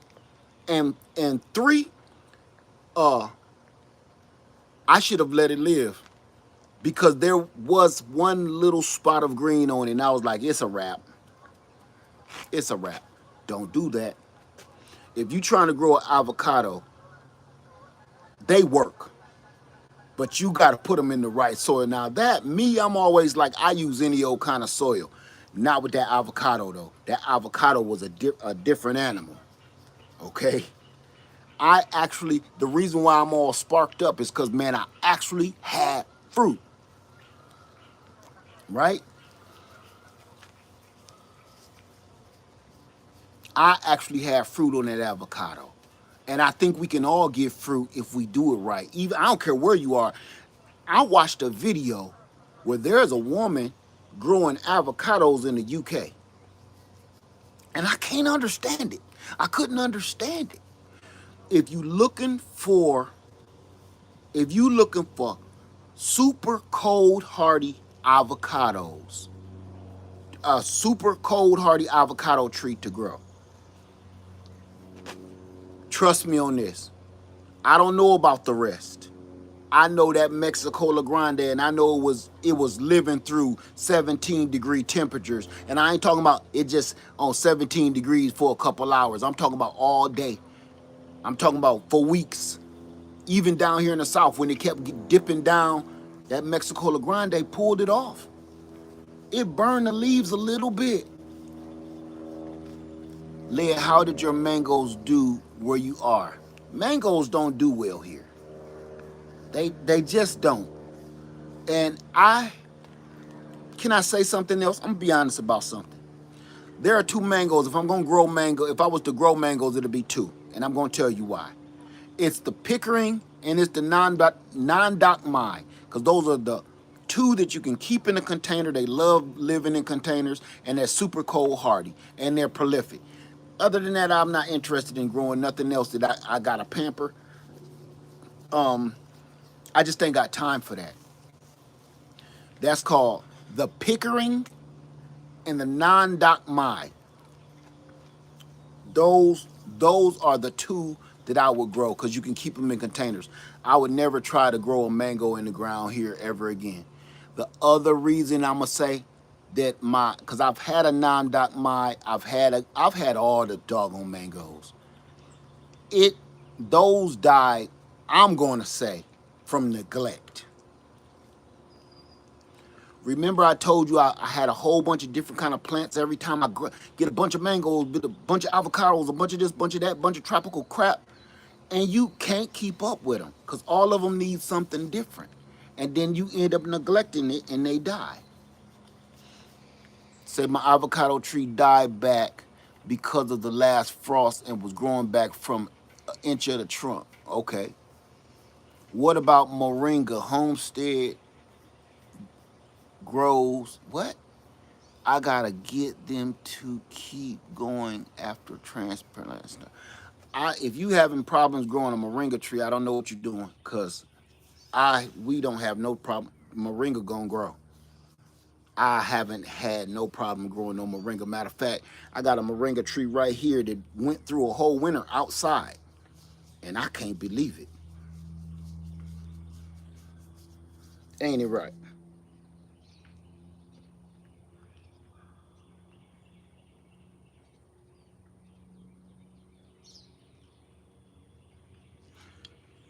Y'all look into that Mexicola Grande. Mexicola Grande. That is a cold that I had for 4 years. And I would probably have it to this day and fruiting and everything in a container. It loved the container. I just wanted it in the ground. Miss Leo says, same here, lad. I only grow what I eat and low maintenance plants. Yeah, I just don't have the time. Thank you for that, Trish Graham. Thank you. So let's celebrate on the first super live stream. Thank you for your first super chat, Trish Graham. Let's give Trish Graham a round of applause. This is her first time giving a super chat on this channel and probably on this platform. Thank you so much, Trish Graham. I appreciate you. Gardening and holistic farm. Will you please repeat the soil to grow in avocados? Just a cactus mix. Is there something you have to do to get avocado to fruit. Yes, it is. Be very patient. Be patient. If you're growing it from seed, you may have to be more patient, but be patient. When everybody asks me how long does it take to get fruit from something, that's the only answer I can give you, because that's the only answer that anybody should be giving you. If anybody gives you any other answer than that, they're lying to you. I mean it. I'm gonna call it out. I'm gonna call it. If somebody say, "Oh yeah, you're gonna get fruit in the first year," it's a lie. They got fruit in the first year. Mona Love said, "I just purchased the Mexicola Grande." Did you purchase it online, or or you somewhere where you can go buy one? I've been seeing them for years, over and over. After I killed mine, and I was like, I should get another one, but I was so hurt. I felt like the person that got, the divorce and don't want to marry no more. That's how I felt with my Mexicola Grande. Like, I don't want to meet nobody else. Do avocados need a pollinator? I'm gonna let you do your research on that, okay? I'm going to say this for that. Do your research on what kind of pollinator you need for what avocado, okay? Mine didn't. Mine fruited and didn't have a pollinator. Thank you, Carrie Robinson. Thank you for that, my sister. Say, I really appreciate all the knowledge you share. Thank you for that. Say, let's celebrate their first super chat on a live stream. Thank you, Carrie Robinson. Look at you, your first super chat on a live stream. Thank you. Lisette Livingston says, I'm working on patience. That's what I'm missing. If you do not have patience in the garden, you will have a failed garden. Lead Farmer 73. If you do not have patience in your garden, you will have a failed garden. You want to know why? This is how I'm going to break that down to you. If you are not patient in your garden, you will have a failed garden in one way or the other.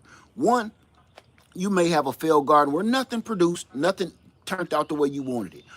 Or you may have a failed garden, the things produced, but it didn't produce like you wanted it. Or you're so frustrated because of its little growth or its little production or its out of controlness that you're frustrated. So tell me this, how did that help you? If you leave your garden frustrated,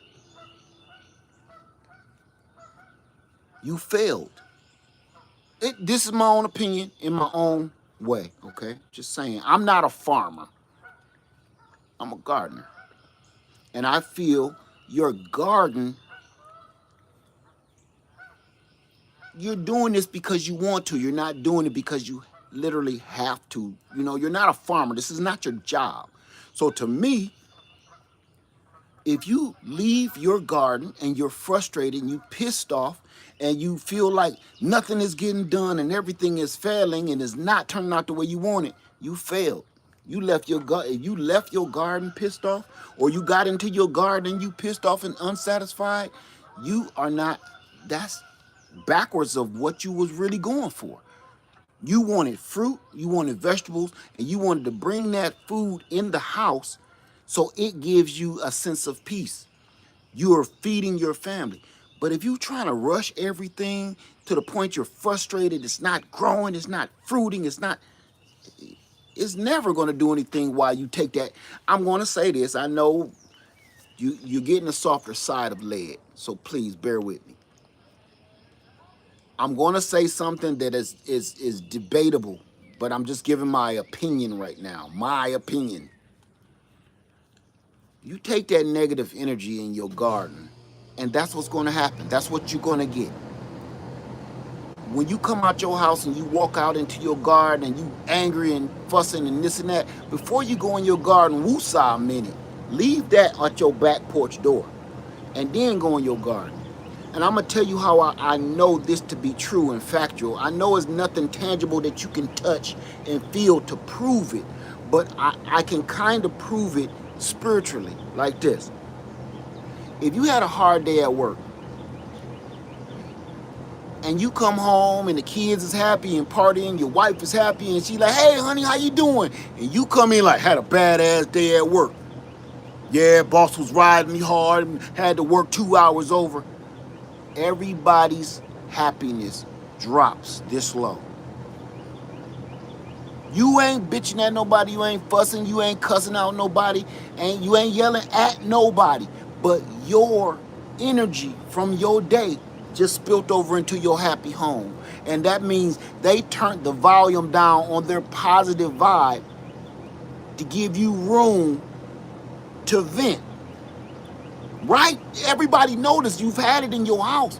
When daddy come home or mama come home and start yelling and fussing and cussing, and nobody's in trouble in the house. They just talk about, you the girl at the grocery store ain't had it, she tell me to do this. You brought that in your home.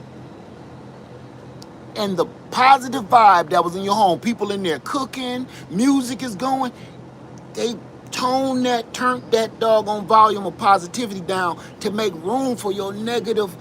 They ain't happy and singing songs no more. They've stopped and listening to your negativity. So they're filling their positive space with your negative feeling. You understand what I'm saying?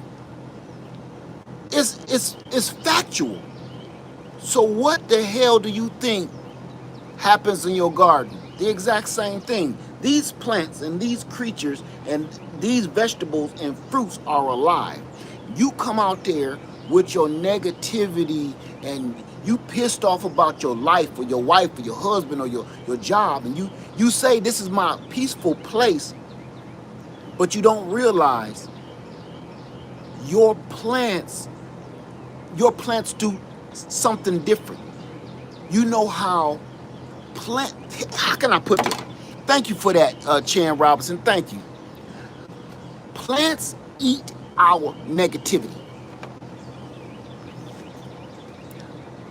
They eat it. I'm about to tell you how. Everything that we do negative, plants eat it. They eat pollution. They eat smoke. They feed off of carbon monoxide. Carbon dioxide. They feed off of everything foul that we put in the air. That's telling you how receptive these plants are. They don't feed off of just sweetness in the air. They feed off of some of the worst things that this planet produces. They're already busy with that. So I try not to put that negative vibe out there because they'll feed on that energy. And when you consume the fruit, you consume that negative energy right back. Heartburn, indigestion, something. I know y'all like, who is this? Is this lead talking? This spiritual fantasy stuff? Seeing the other side of me that I'm bringing back out that's been buried for a long time. I feel all of that goes hand in hand. If you're about to come out in your garden, before you get to your garden, you should have a spot in your garden, a woosah spot. Don't go out there with that bullshit. Stop at your woosah spot and face off. Leave that. Then go in your garden. Before I come in my house, ask my wife. When I worked at the post office, before I would come in my house, I would stand on my front porch and do this. And just think, like, get this, leave that out here in the car. Leave everything that happened today out there in the car. Because it'll be waiting for you in the morning when it's time to go back to work. Face that off. Take that off. Leave it in the trunk. It'll be there for you in the morning. Ain't nobody gonna steal it. I promise you that. Ain't nobody gonna steal your negativity energy. Leave it in the car. Then I come in the house. And you kind of tell a little white lie, but it's the truth. Babe, how was your day? It was all right. I'm lying because my day was horrible, but I don't want to disrupt the only thing that's going to heal me is inside my home. That's what's going to heal me from what happened at work. So I don't want to come in here and funk that up. So instead of me like, my boss tripping, had me stay over. Nope, instead of me doing that, I come in like, dang, something smell good. What you cooking? Now everybody can just go ahead, turn that positive energy up to 10, and I don't even realize that I'm absorbing that positive energy now. And it's healing me. But if everywhere you go is negative, that's what you're going to get back. It's going to give you fruit back. If you plant that negativity out in your garden, the fruit that you reap, uh, is going to, and you consume, you're going to get that negative energy back in one way, form, or another. It's going to give you heartburn, indigestion. It's going to be nasty. The fruit ain't going to be good. That is real. And I know some people going to be like, man, that's some bullshit. And I can't believe that's coming from you. Well, get used to it. Because it's the truth. And if you don't believe it, I can't make you believe it. Listen. Let me show you something. Come on, baby. Let me show you one more lick of proof of the negativity. When you come home and you're angry, depressed, frustrated, stressed out, all of this, right?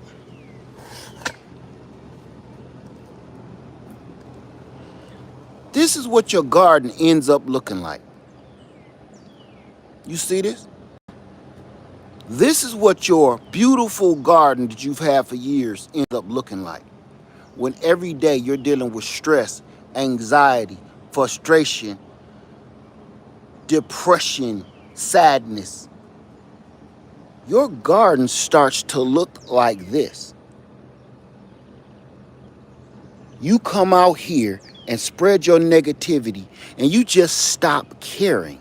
Do you see this? You just stop caring.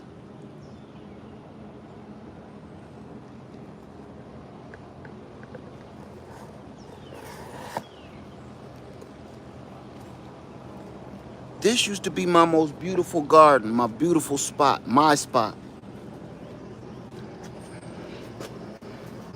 I cherish that spot. But I'm telling you, that's why I had, come on, baby, come on.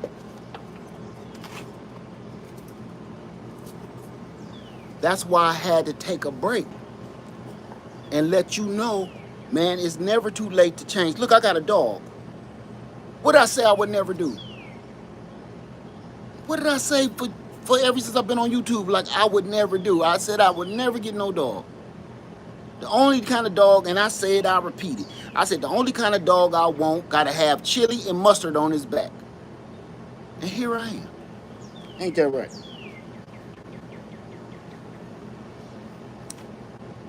Your negativity shows.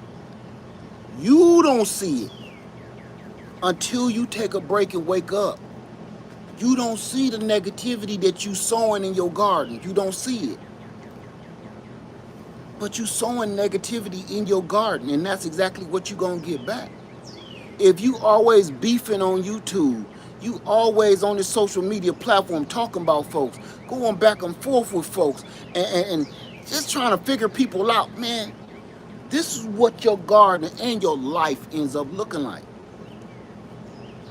It's not too late to stand back, look at a few people, and say, you know what, you might be part of this problem. You may be part of this problem. Just back up and just chill. That's all I'm saying. I'm getting in tune with myself to the point I'm starting to open my eyes and breathe and realize what is the actual cause of my stress, my anxiety, my depressions, my sadnesses, and start, once you figure that out, now you can focus on what makes you feel good, what makes you happy. You can't figure out what makes you happy and what makes you feel good until you figure out what the hell is killing you. I mean it. It's like addiction. You cannot fix addiction until until you figure out you addicted to something. You can't fix it. You wonder why some people be on drugs until they die, because they never stop and stand back one day and try to figure out, like, damn, this ain't right. Ever. And here's another thing too, I'm gonna say it, and I mean it from the bottom of my heart. You addicted to something you don't even know you're addicted to, whether it's people or it's food or it's drugs, it's alcohol, it could be anything. You don't even know it. We look at addiction as it's some kind of toxic drug going in your body that makes you addicted. You're right and you're wrong. It is a toxic thing going in your body, but it's not always a drug. It's not always a synthetic drug. Synthetic drugs was based off of real medicinal drugs, correct?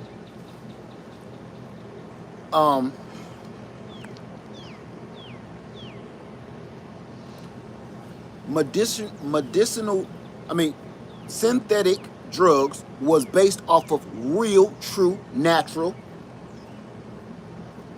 drugs that herbs and spices that was mixed up, correct? Okay. So being addicted to synthetic drugs is taking the place of what? Natural drugs. So where did the natural drugs come from? The natural drugs come from the same place that's harming you. The same things that can get you addicted to stuff with the synthetic stuff, the man-made stuff, you can get addicted to in your garden. Sugar. Sugar. Sugar. Sugar. Look how many things are derived from sugar. They put sugar in everything. You know why? Because they can legally get you addicted to sugar, and you don't have to go to jail for it. Because they call it food. Now, here's the other thing about sugar. Sugar is grown just like that one white drug that they don't allow nowhere. They have the same effects, don't they? Once you have sugar and it wears off, you need, not want, you need more sugar. Don't that sound like an episode of Scarface or The Sopranos? Once you take sugar, it hypens you up. You ready to go for the day. You on top of your game. You sharp. You all over the place. The next thing you know, you drop down into a low, and you get to itching and trying to think how you gonna get more sugar. That sounds very crackheadish, don't it? And now y'all know I'm not making it up. If you can't fight your cravings for sugar, it is no different than that white horse. It's no different if you can't stop yourself from it. It don't matter whether it's a cheeseburger, it's sugar, it don't matter. If you can't stop yourself from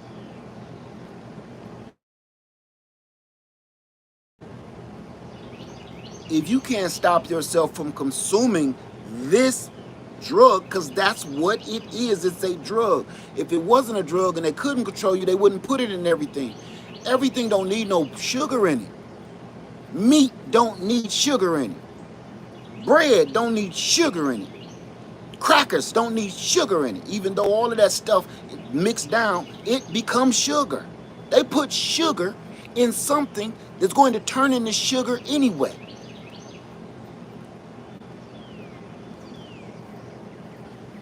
So, like I said, I could go on and on and on, but until you start figuring out what your life's troubles are, you won't figure out how to fix them. You won't figure out how to fix them because you're too busy concentrating on the problems. And if you take that out into your garden, that's exactly, you reap what you sow. That's exactly what you're going to get. You're going to eat negative fruit. It's going to go in your body, and it's going to, listen to this. Look how this circle of life works. You come out into your garden, you negative, you angry, you upset, you got anxiety, right? You come into your garden and you sowing a seed, you plant the seed, you watering it while you cussing and thinking about horrible things. Now you planting this, you sowing this doggone evil seed, right? Once your plant starts producing that fruit of negativity, you're going to consume that fruit of negativity, and what is it going to do? It's going to actually turn back around in a 360 and feed your negative. It's going to fuel your negativity that you started sowing the seed with in the first place. And that 360 cycle will never stop. It will never stop. It's hard to break that chain and just stop. I'll be back. Okay, honey.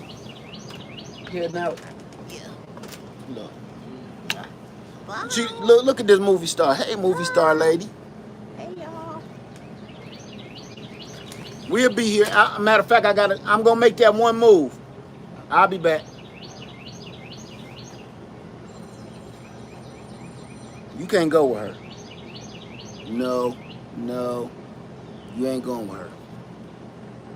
So, and I mean that. You know something? You feel better every day. All the bitching and moaning. Look here. Y'all know how many people I'd have sent to the cornfield today in this video? Come on now. You know good and well, it was a handful of them a little minute ago that was on their way to the truck stop, about to go to the cornfield. I said, no. Nope. I figured something out about that. I'm going to try to be a little bit more patient. I'm going to try to be a little bit more patient. Hey, TLC in the garden. I'm practicing my lady led because her patience is like that of a saint. So I'm practicing because I'm always angry.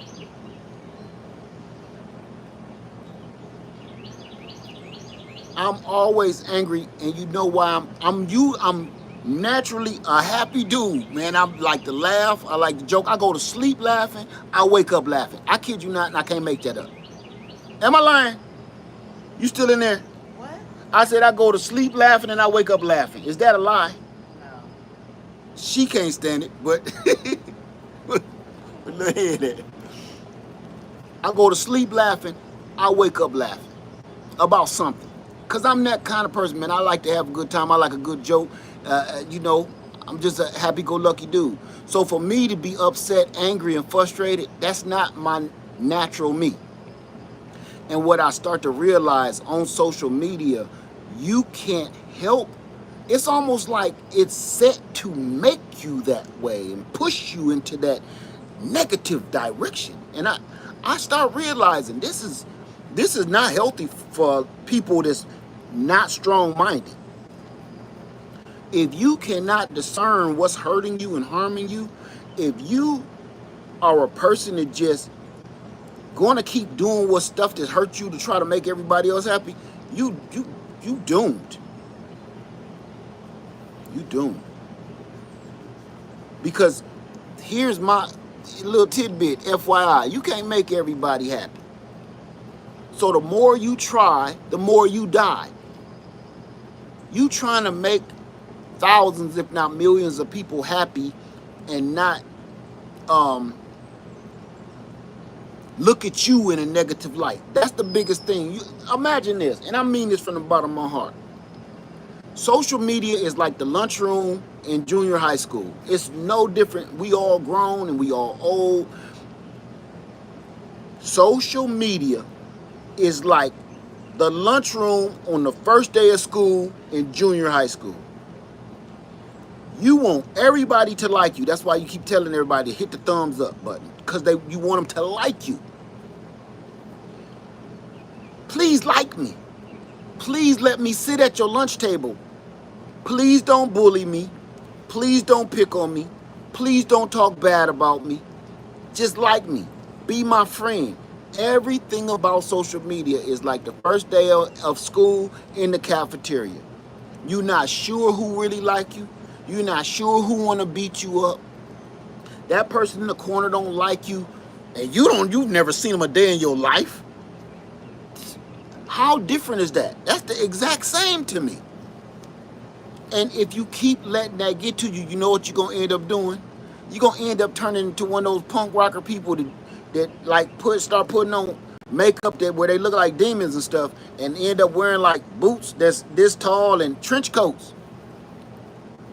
It is no different here on social media.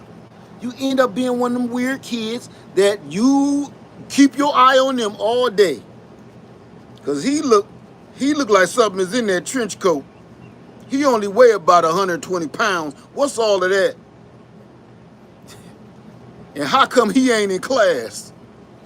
You end up being one of them weird people like that. And that's what social media will do to you, because you end up being accepted to those weirdos. In there, they're like, you're a weirdo too, come on with us. Just like junior high school, right? The black makeup and the black and the mohawk and the spikes and it's probably different now. It is different now. Everything is a little more purple. But you understand what I'm saying. You get into that group until you do something stupid that you will regret for the rest of your life.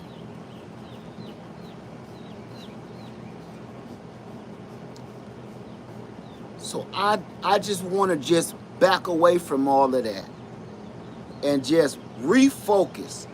I'm going to show you. Let me show you something.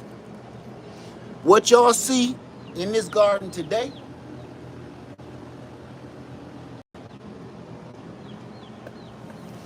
you're going to see me rebuild myself to my former self, to me. And I'm starting right here on my backyard, on my back patio. I'm starting right here. I'm not trying to do too much. I'm trying to do just enough. And all I'm going to do is expand it and work it inside to the outside. I'm going to clean up my mess. When you clean up your mess, you clean up your stress. Ain't nothing better than coming home to a clean house. Nothing better than coming home to a clean garden. It could be in disarray, but this nightmare, that's not a garden. That's a nightmare. Clean up your mess, you clean up your stress. Get rid of all this bullshit you ain't using. Get rid of all this stuff, man. You know? You're going to watch me this season transform my nightmare into my dream again. Because I'm letting anything negative get away from me. Don't tell me about nobody. I don't want to hear about nobody talking about me, because I don't give two pockets full of F's about it. I don't care. Everybody, you know what I've noticed about on social media? Your tone sounds fussy. My what? Your tone sounds fussy. I'm sorry. Me. My tone sound fussy? There it is. That's better. Hey, honey. Okay, honey. My tone sounds fussy. If she can hear my tone like that, I'm going to tell you something, lie.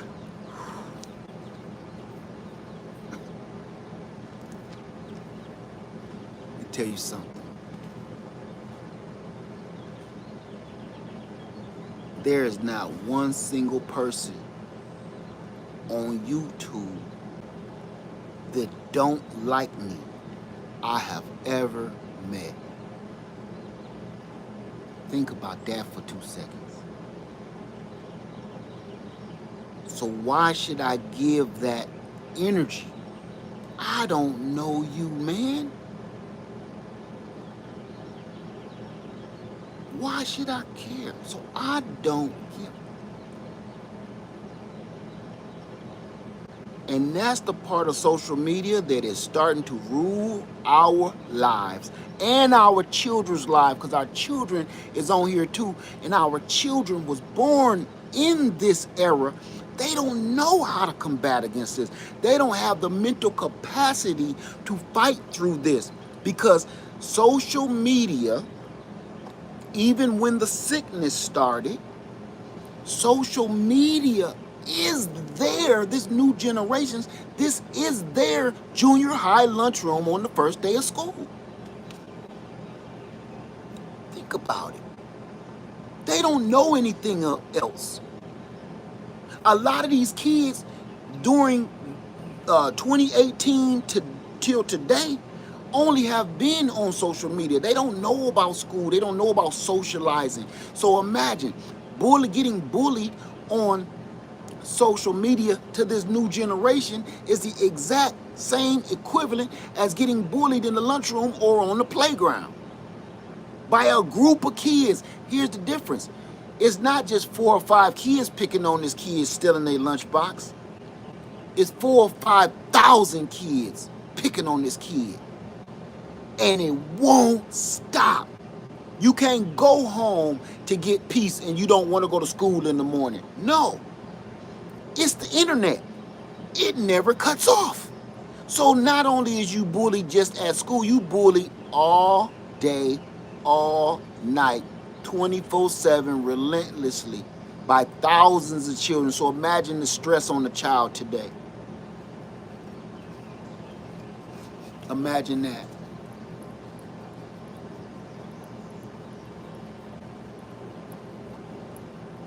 So that's why I had to reel myself back.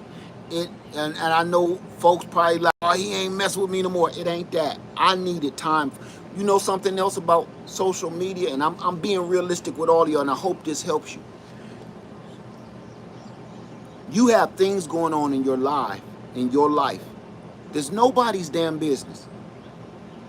And once you start spewing all that stuff on social media, it belongs to the world.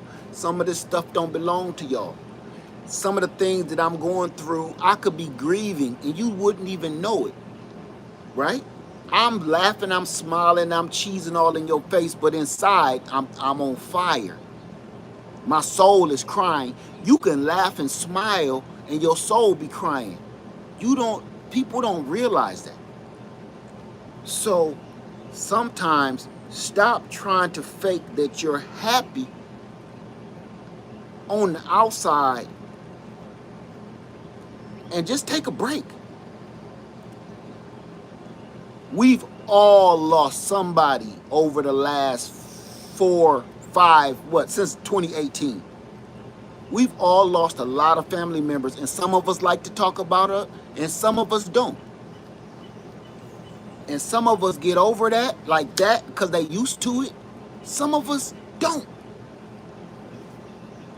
And some of us are still grieving. So through the back and forth, through the backbiting, and through the bullying, and through the big mouth talk about folks, you don't even realize somebody is grieving, and that's why they don't want to go back and forth with you. You so busy trying to prove your point of why this other person is so wicked and so evil, you don't even realize they lost somebody close to them, and the last thing on their fucking mind is you. But it's that bullying effect of every time I cut on the internet, somebody asking me, what is they mad at you for? I don't know. And everybody think that you need to be on here smiling every day. If you're going through something on social media, man, take a break. Take a day. Everybody worried about that money. If I don't put up videos, I won't get paid. If I don't put up videos, I won't get paid. You know what? Everybody's seen them clips that I was putting up. I ain't made no video. I just was putting up old clips. Look at them videos. My wife cut my hair at camp 2 years ago. Cause I was like, I want to give people something, but me here right now, This right here belong to her right now. I love y'all and all, you know, but I can't lay on your lap and cry. You know what I'm saying? Y'all my dogs and everything. And I need to get this correct because I don't want this taken out of context. Y'all my friends, good friends, a lot of y'all is. Some of y'all we talk on the phone, but I can't lay in your lap and cry. And if I did, you would probably call the cops.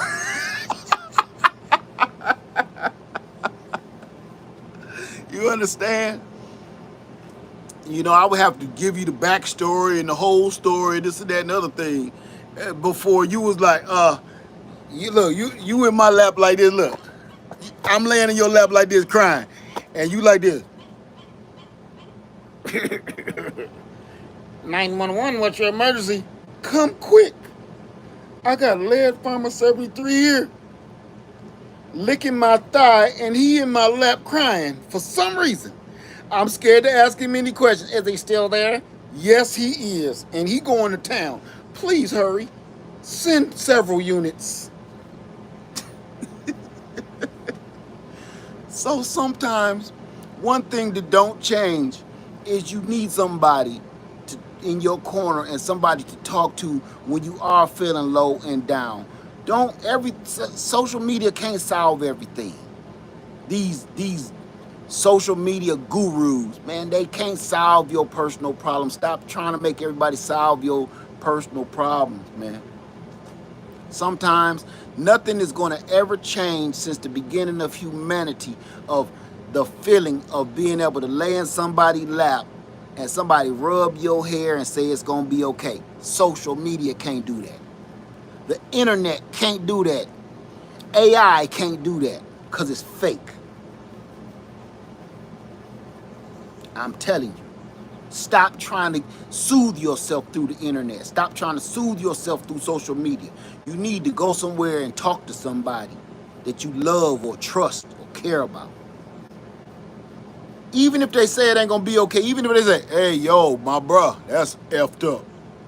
That all happened? Woo! That's messed up, man. I'm glad I'm not you. That still feel better than typing on social media of your problems, your deeper, dark, inner secrets and workings, and trying to hear 15,000 people tell you what they think is wrong with you or whatever. It's not real. They judging off of the person they see on this when you online. They're not judging off the person they see every day. You know? So sometimes take a minute for yourself. Go grow something, you know, or go fishing. Just go fishing. You don't even know how to fish. Just tie a rock to the end of the string and fling it in the water. And just sit there like you really gonna catch something. Sometimes that's what you gotta do. Just hold the rod. Look out in the water and think and dream. You want to know something? Success comes from dreams. Success comes from dreaming. Dreaming comes from peace. I just thought about it. It's the truth, ain't it? Success comes from dreaming, because you dreaming about how to be successful. But you can't dream unless you have some sort of peace. If you don't have time to dream, how are you going to be successful? It's a chain of command. Give yourself time to dream. Give yourself peace. Be at peace so you can dream. Only then is when the great ideas pop up in your head for you to be successful at whatever you're trying to do. When you are in turmoil, the only thing you can come up with in your mind when you're in turmoil is how to battle it. How to go to war with this turmoil. What's causing this pain in me? How can I battle it, destroy it? If you're too busy doing that, you'll never be at peace. I'm sorry, y'all. Was I raving? I'm sorry. I just wanted to let y'all know about these tomatoes and what's going on in my head. Just taking a minute, that's all. It's so much technology. Sunday backyard farmer in the house. I'm gonna leave on this note. It's so much technology in the world today that you actually, and I never thought I'd see this coming. There's so much technology in the world today that you actually have to stop and remind yourself that you're human. We're starting to get to a point that we think we're supposed to be operating with gears and hydraulic fluid in our bodies too. You work like a machine, you think like a machine. You gotta stop and remind yourself you are a human MFing being. You are a human being.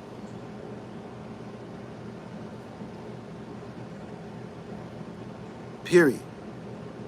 This social media and the internet is not an extension of our body. It's not. We act like it is, like it's an extra arm or extra brain. It is not. And we have to remind ourselves of that daily. The internet and the platforms and the social media is not an extension of our human makeup. Period.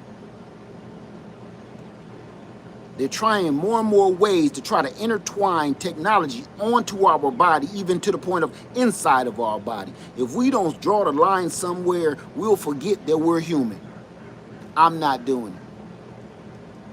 Because if this is what technology do to you, make you, this crazy, I'm cool. I'm cool. I don't even think I'm going to get another cell phone after this. I think I'm going to get me like a jitterbug or something. I'm cool. Just talk on CBs like truckers. I'm done with just everything is just so out of hand that you really are like me and you don't know it. You have to remind yourself that you're human too. I was on the phone with a friend in Florida yesterday. Well, not a friend. I was talking to a store. That store told me, well, yeah, I can say the store told me. How can they help me? Push 1. What department you want? Push 2.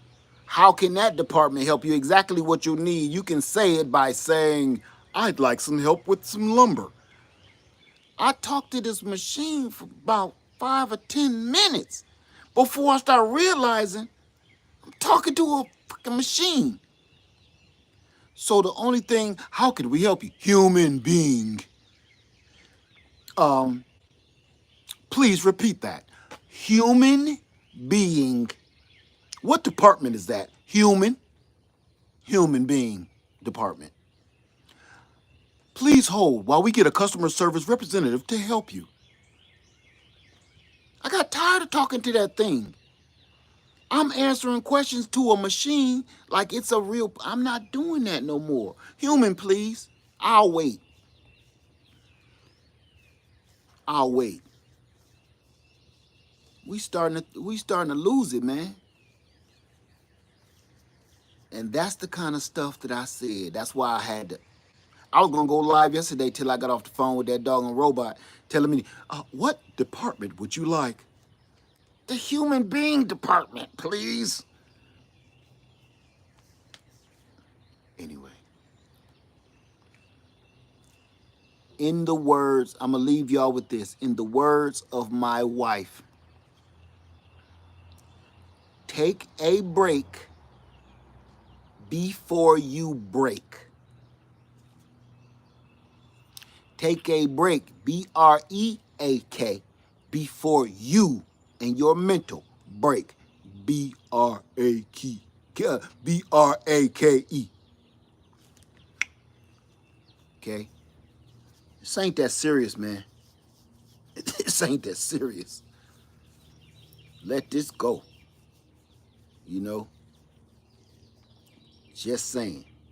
My wife told me that about 4 years ago while we was in Florida, sitting around the pool, sipping Mai Tais. She said, baby, you got to know when to take a break before you break. I said, damn, girl, I'm married to a philosopher, you know? But it's the most, I take that to my grave with me. Take a break before you break, because you will. That Humpty Dumpty syndrome. All right. With that being said, y'all, thank you for hanging out with me this Saturday morning. I'm glad to be back. I'm glad to see everybody. And I want to say thank you to all the people that sent out the super chats. I want to say thank you to everybody that was throwing up the thumbs up. I want to say thank you to everybody that even bothered commenting. I want to say thank you to all the people that's in the backwoods and you can't really come up and say nothing because you watch me on TV. I want to say thank you to the people that really don't care for me a handful.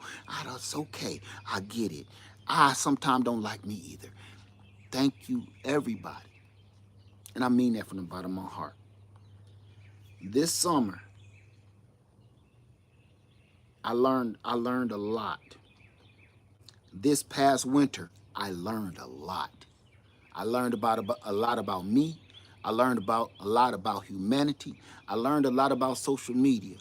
And now it's time, now that all that knowledge that I've learned, it's time for me to apply said knowledge and make things work in my favor. You'll see, this is going to be a whole different summer for me.